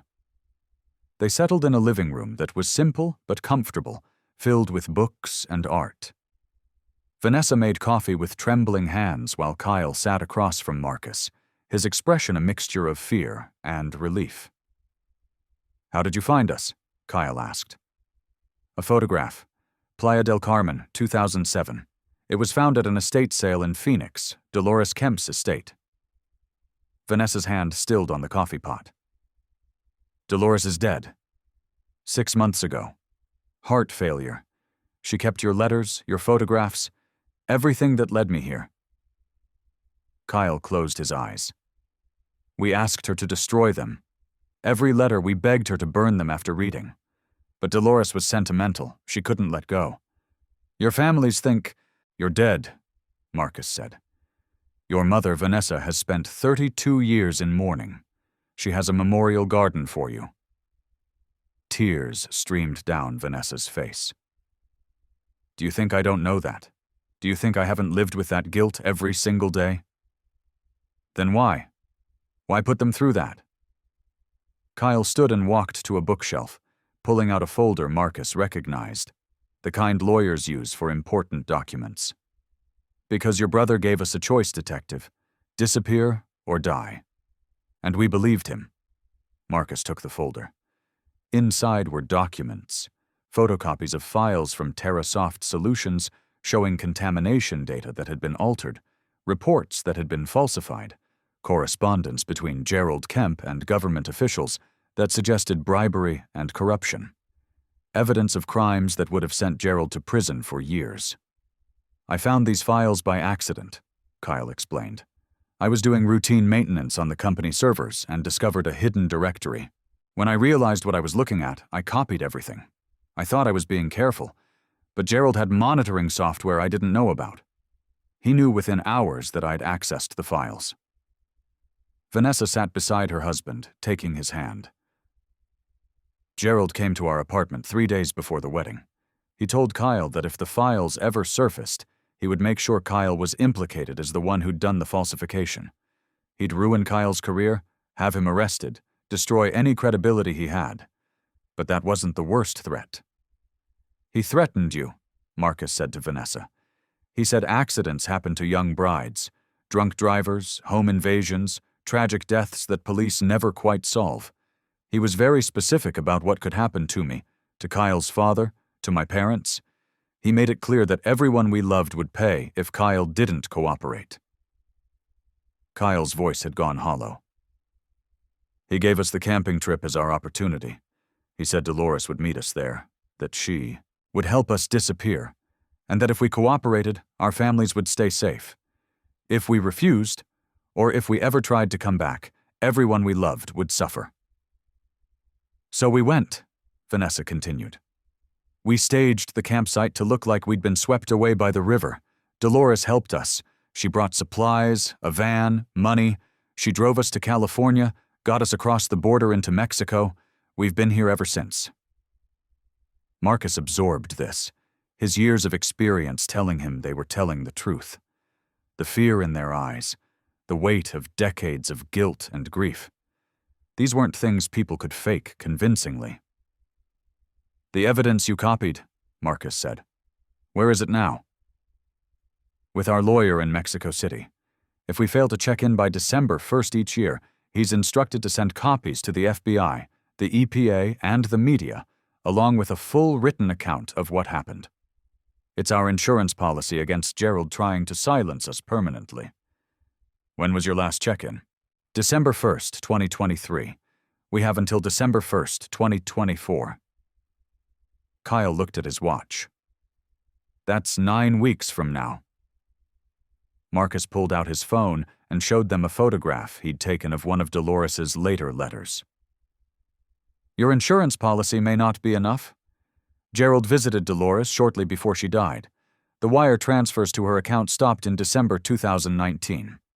I think he's tying up loose ends, and I think you two are on his list. The fear that crossed their faces was genuine and immediate. Where is Gerald now? Vanessa asked. We don't know. He moved out of his last known address in December 2019 and disappeared. But I don't think he's forgotten about you. I think he's been planning something, and Dolores's death might have accelerated his timeline. Kyle stood and began pacing. If Gerald is coming for us, if he's decided that the only way to truly protect himself is to eliminate everyone who knows what happened, then you're in danger, Marcus finished, and we need to bring you in, put you under protection, get your statements on record before anything else happens. If we come forward, Vanessa said slowly, our families will know. They'll know we chose to let them suffer for 32 years. They'll also know you're alive. And Vanessa, your mother, she's seen the photograph. She knows it's you. She's been living with the hope that you might be out there somewhere. Don't you think she deserves the truth? Vanessa broke down completely, her shoulders shaking with sobs that seemed to come from the deepest part of her soul. Kyle wrapped his arms around her, his own eyes wet with tears. We've built a life here, he said to Marcus.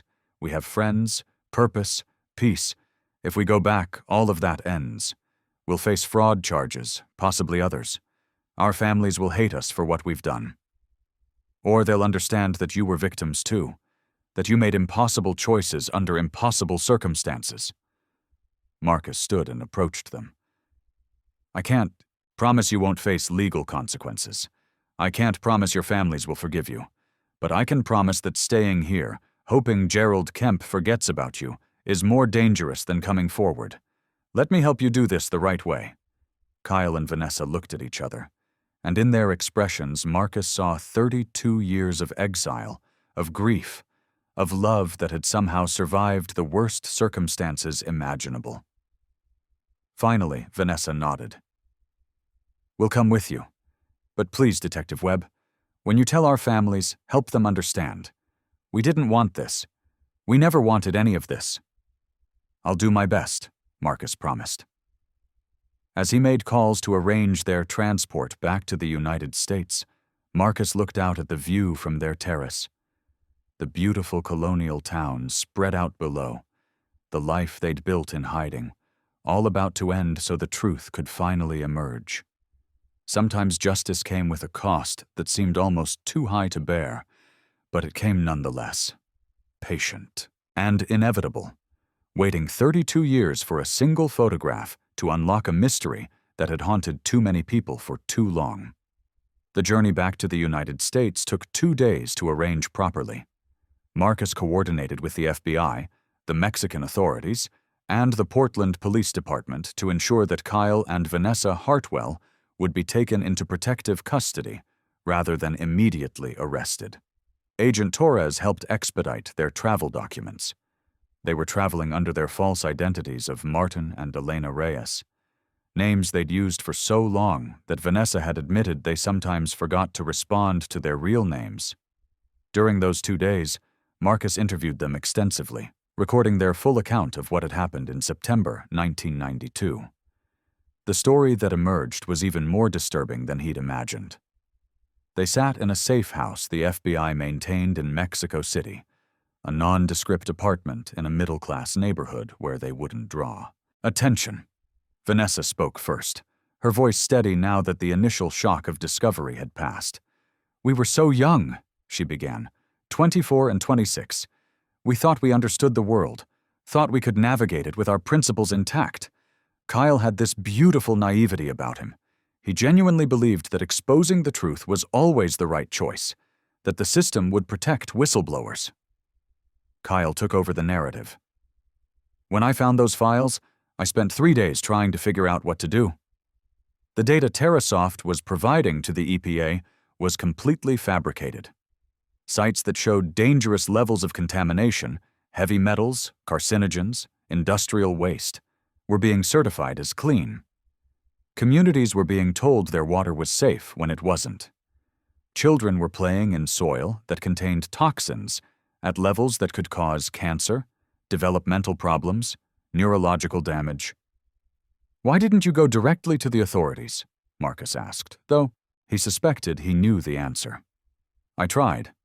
I contacted a lawyer who specialized in whistleblower protection. He told me that without physical proof, actual samples from the contaminated sites showing the real levels versus what TerraSoft reported, my word against the company's documentation would be difficult to prove. He advised me to gather more evidence before coming forward." Vanessa's hands twisted together in her lap. That's when Gerald found out. Kyle accessed the files again to make additional copies, and whatever monitoring system Gerald had in place alerted him. Gerald came to our apartment that night. Not the office, not anywhere there would be witnesses or records. Our apartment, after dark. "Tell me exactly what he said," Marcus prompted. Kyle's face had gone pale at the memory. He was very calm, very controlled. He sat in our living room and explained how the situation was going to resolve. He said that I had 2 choices. Choice 1, I could disappear. He would arrange it, make it look like an accident, and in exchange for my cooperation, our families would be safe, and I would receive enough money to start over somewhere far away. Choice 2, I could try to expose him, in which case he would destroy everyone I loved. He was specific about the threats? Horrifically specific. Vanessa's voice dropped to barely above a whisper. He described exactly how he would make my death look like a random crime. He showed us photographs of my mother's house, of Kyle's father's office. He had surveillance photos of us, of our routines, of our families. He said he had people who owed him favors, people who could make things happen that police would never solve. Did you believe him? Absolutely, Kyle said. Gerald had this quality, this absolute certainty that he would do exactly what he promised. And when I researched him later, after we'd disappeared, I found hints of his past. The medical waste disposal company that went bankrupt amid accusations of improper disposal. Witnesses who were supposed to testify against him, who suddenly recanted or disappeared. He wasn't making empty threats. Marcus made notes, his mind already formulating how this testimony would need to be presented. Tell me about the camping trip. How did it actually happen? Vanessa stood and walked to the window, looking out at the Mexico City traffic below. Dolores met us at the campsite the first night.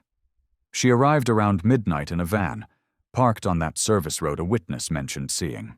She brought supplies, a change of clothes for both of us, cash, false identification that Gerald had arranged, and very specific instructions about how to make our deaths look convincing. The scattered belongings along the riverbank, Marcus said. The tent left standing. Those were staged. Dolores told us exactly what to do. We had to make it look like we'd been swept away by the river, but leave enough ambiguity that our bodies might never be found. We scattered some of our things, a boot, a backpack, along the riverbank. We left the tent neat enough that it would seem we'd planned to return, but had gone for a walk by the water. Then we waited until the middle of the night and left with Dolores. Kyle joined Vanessa at the window.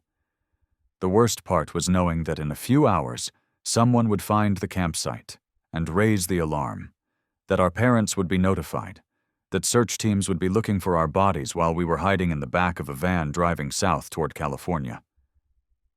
Dolores drove you all the way to the border? Not directly. We stayed in cheap motels under fake names, always moving, until we reached San Diego.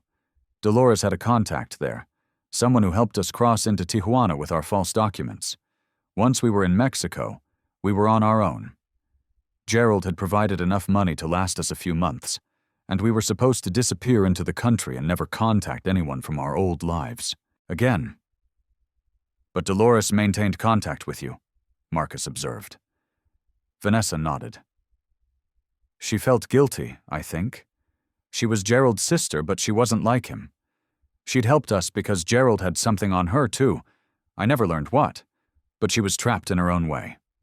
After we settled in Mexico, I sent her a letter through a mail forwarding service. She wrote back. It became our only connection to our past. The wire transfers from Gerald started in 2007. Why then? Kyle pulled out a laptop and opened a file. I can answer that.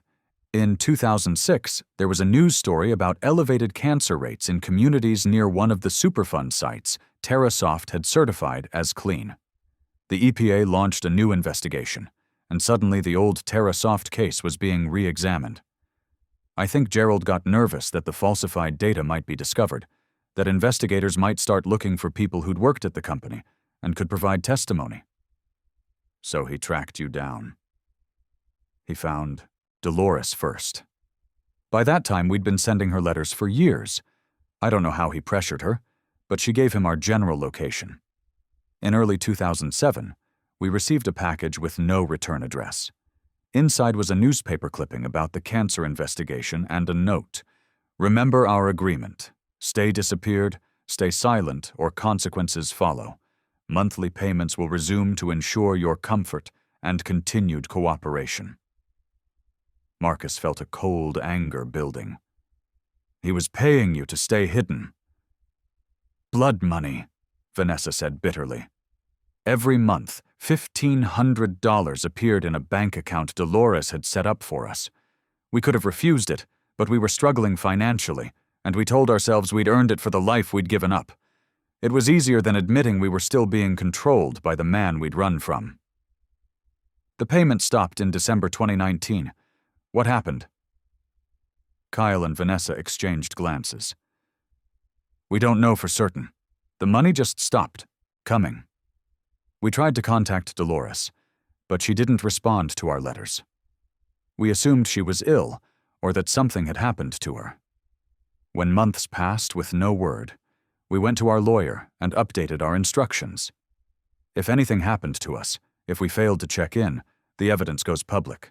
It was our way of regaining some control.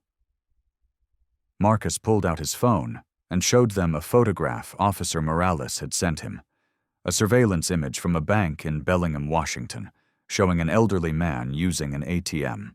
The timestamp was December 15th, 2019. Is this Gerald Kemp?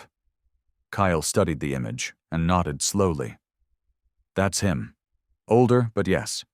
Where was this taken? Bellingham, Washington, about a week before he disappeared from his condo and stopped the payments to Dolores.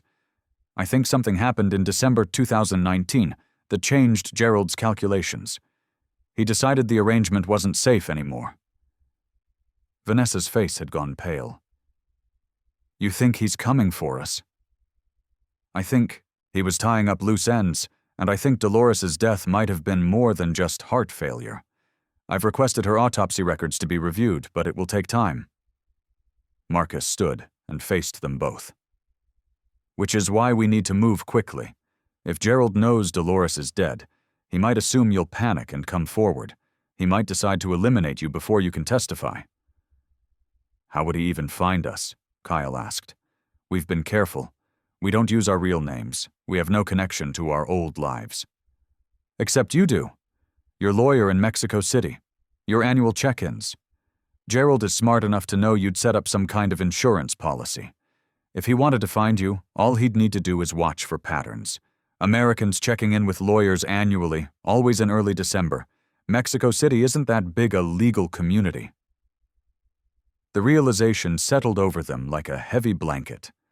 They had thought themselves safe, hidden in plain sight among thousands of expatriates, but they'd left a trail that a determined investigator could follow. When do we leave for Portland? Vanessa asked. Tomorrow morning, first flight.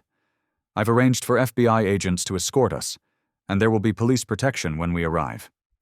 Before we do anything else, before you face legal proceedings or media attention, you're going to see your families. You're going to tell them the truth in person." Vanessa's composure cracked. "I don't know if I can face my mother. Detective Webb, you have to understand. The guilt of what we've done has eaten at me every single day for 32 years. How do I look at the woman who raised me and tell her I chose to let her believe I was dead?" "You tell her the truth," Marcus said gently. "You tell her you were terrified, that you felt trapped, that you made a choice you've regretted ever since. You let her decide whether she can forgive you." That night, Marcus received a call from Sarah Vance. Her voice was tight with urgency. "Marcus, we found Gerald Kemp. Or rather, we found evidence of where he's been. Credit card records show purchases in Mexico City 3 days ago. Gas station, grocery store, pharmacy. He's there. He's in the same city as you." Marcus felt adrenaline spike through his exhaustion. "Have you alerted Agent Torres?" "Already done. He's coordinating with Mexican federal police to set up surveillance at locations Gerald might go. Marcus, there's more. We got the autopsy review on Dolores Kemp. The medical examiner found trace amounts of digoxin in her system. It's a heart medication, but at the levels they detected, it could have been used to induce a fatal arrhythmia. If administered carefully, it would look exactly like natural heart failure." "Gerald killed his own sister." "It looks that way. She was the last person who could definitively connect him to the Hartwells' disappearance. With her gone and the paper trail destroyed, he probably thought he was safe. But then the photograph surfaced." Marcus thought rapidly. "He knows we're looking into the case. It's been in the news. Cold case reopened after photograph discovery. If he's been monitoring for any sign that his past is catching up to him, he'd have seen it. Sarah, he's not here just to tie up loose ends. He's here to eliminate Kyle and Vanessa before they can testify. Then you need to get them out of Mexico City now. Don't wait for tomorrow's flight."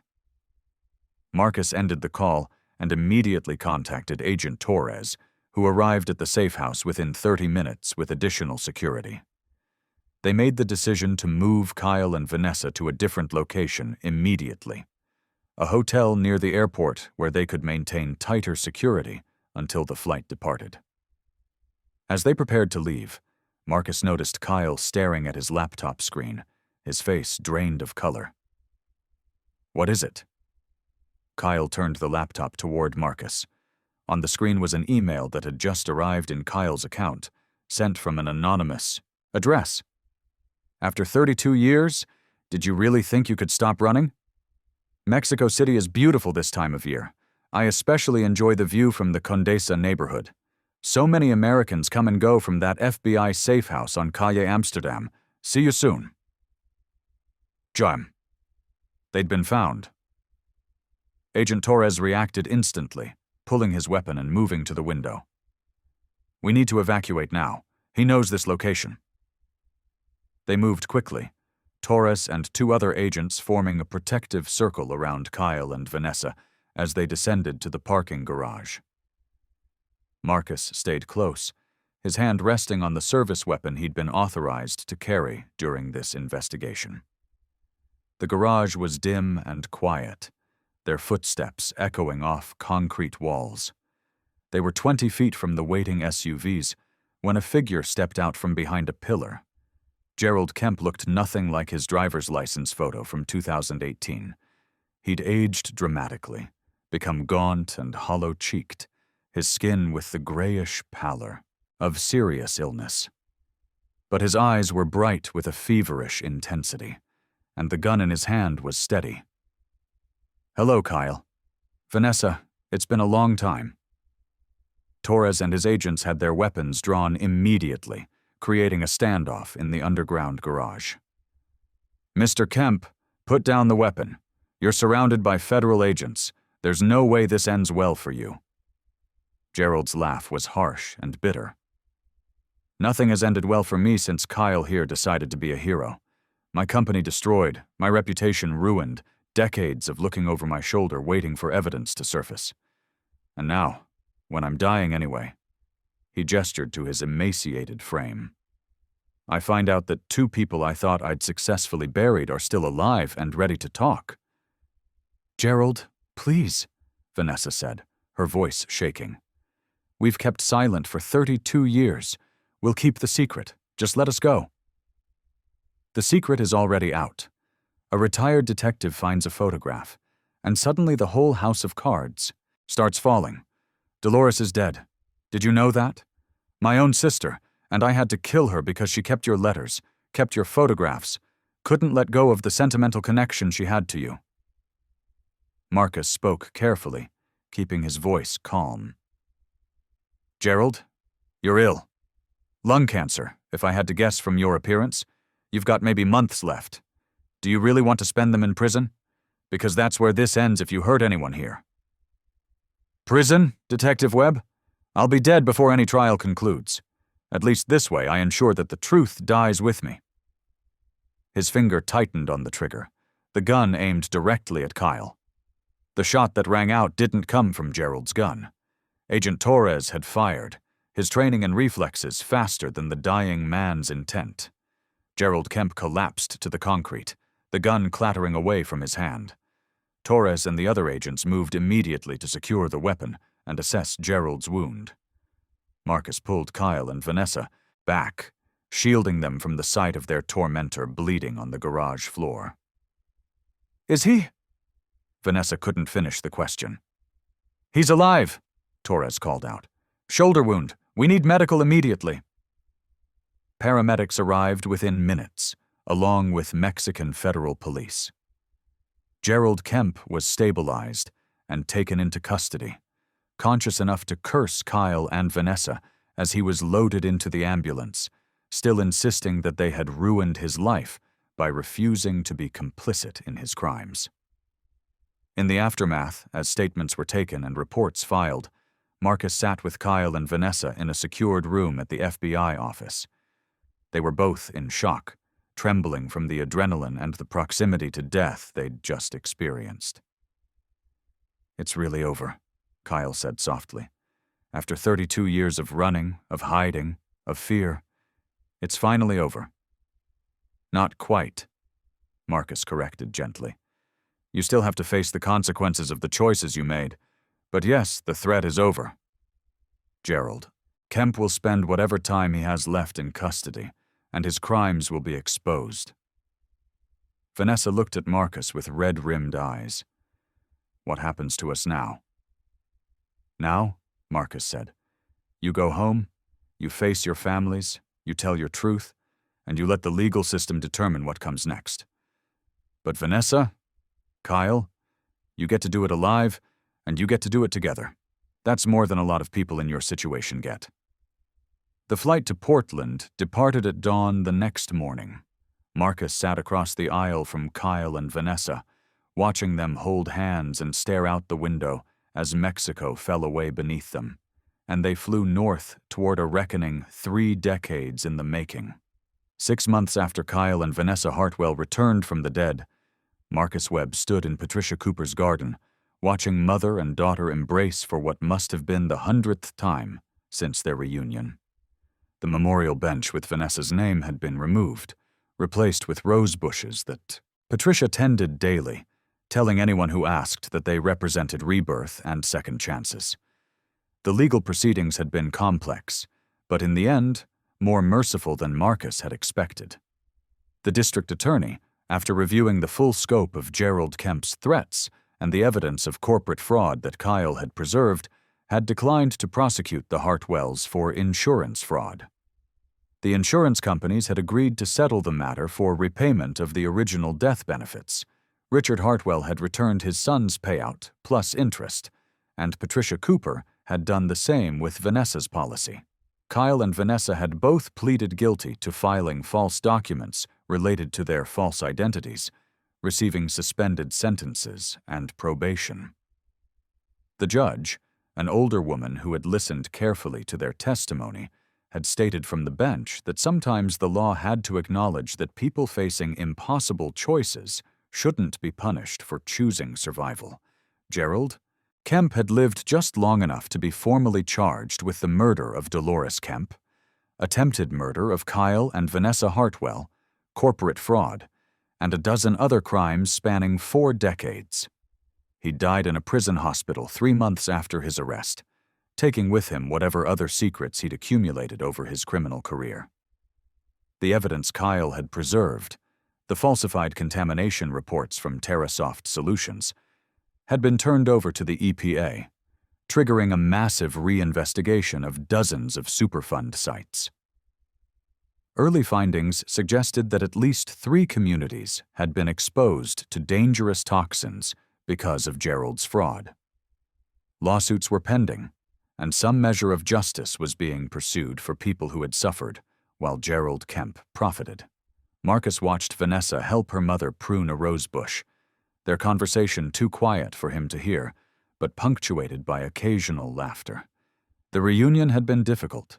Patricia had collapsed when she'd first seen Vanessa, cycling through shock, joy, anger, and grief in the space of minutes.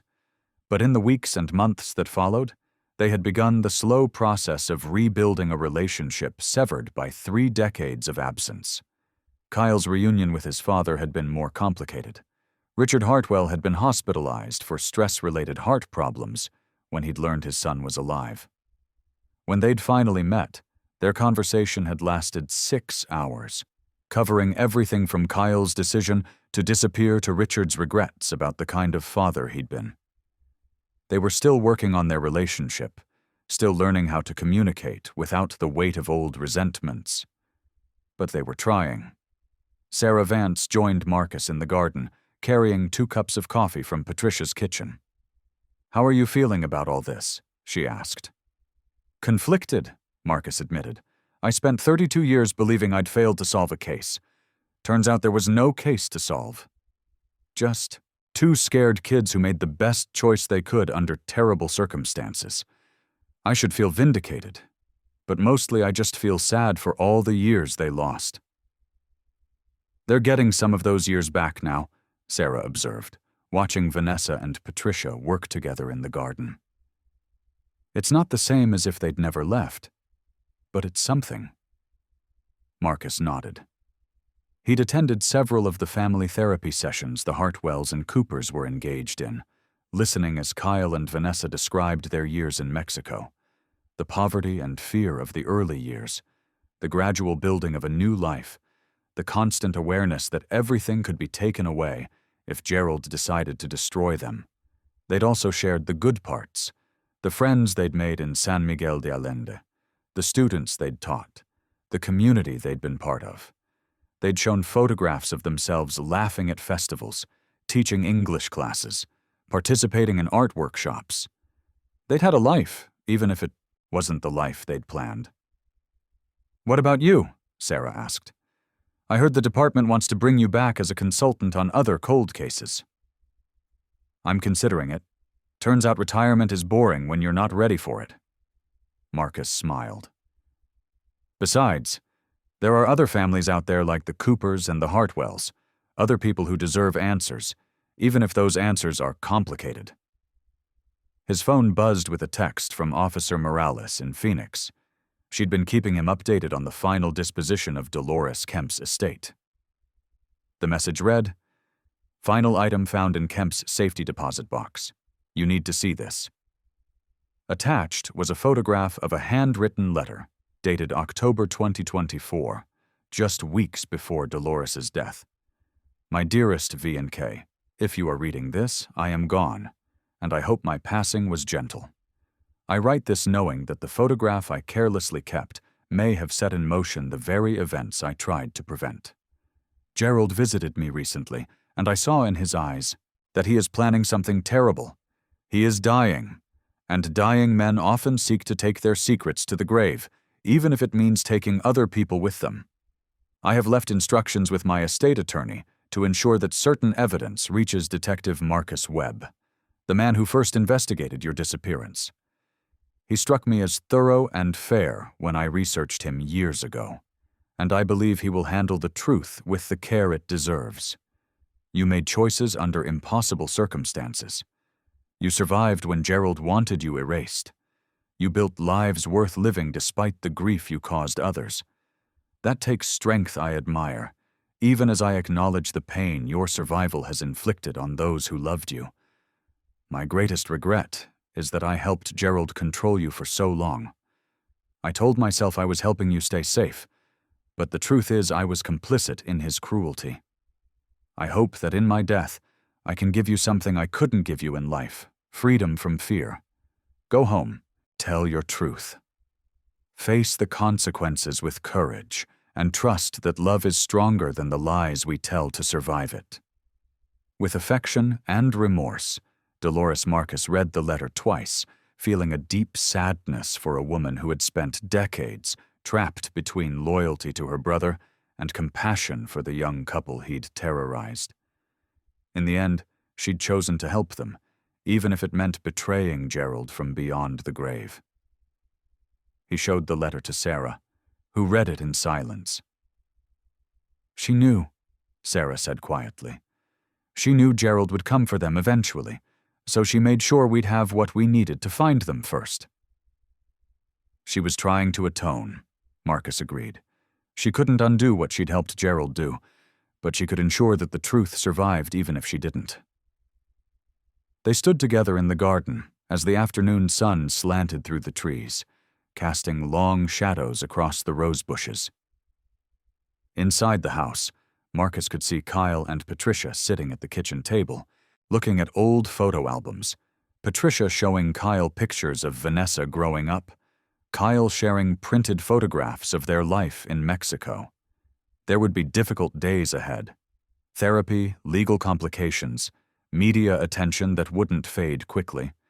But there would also be moments like this, a mother and daughter working together in a garden, a father and son learning to talk honestly, a family finding its way back to each other despite decades of absence. Marcus had spent his career bringing closure to families touched by tragedy. Usually that closure came in the form of arrests and prosecutions, of justice served and questions answered.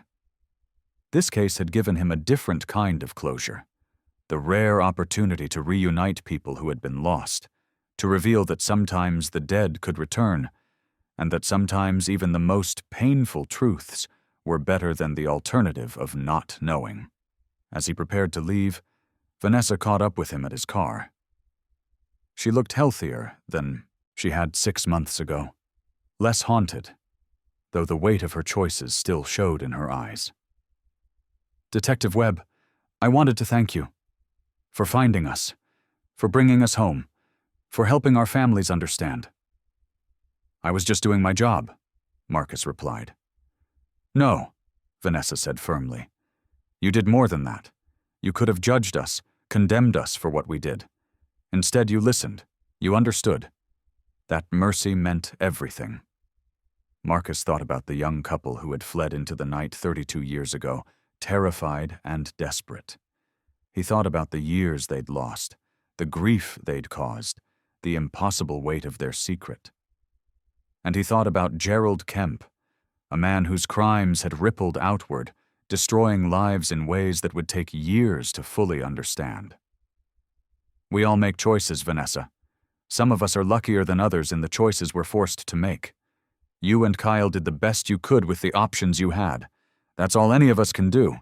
He drove, away from Patricia Cooper's house, watching in his rearview mirror as Vanessa returned to her mother's garden, to the life she was carefully rebuilding from the ashes of the one she'd left behind.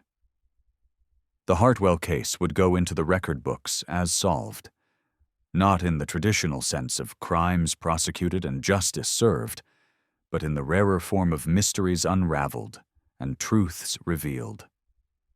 Sometimes that was enough. Sometimes that was all anyone could hope for. Marcus thought about calling Sarah to discuss which cold case they should tackle next, but instead he drove home in silence, letting the weight of the past 6 months settle into memory alongside all the other cases that had shaped his career.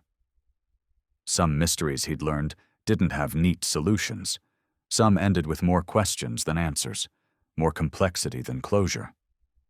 But the Hartwells were alive. Their families were healing, and Gerald Kemp's crimes would never harm anyone again. In the end, Marcus thought, that was a kind of victory. Not perfect, not simple, but real. And sometimes, in the messy business of seeking truth and justice, real was the best you could hope for.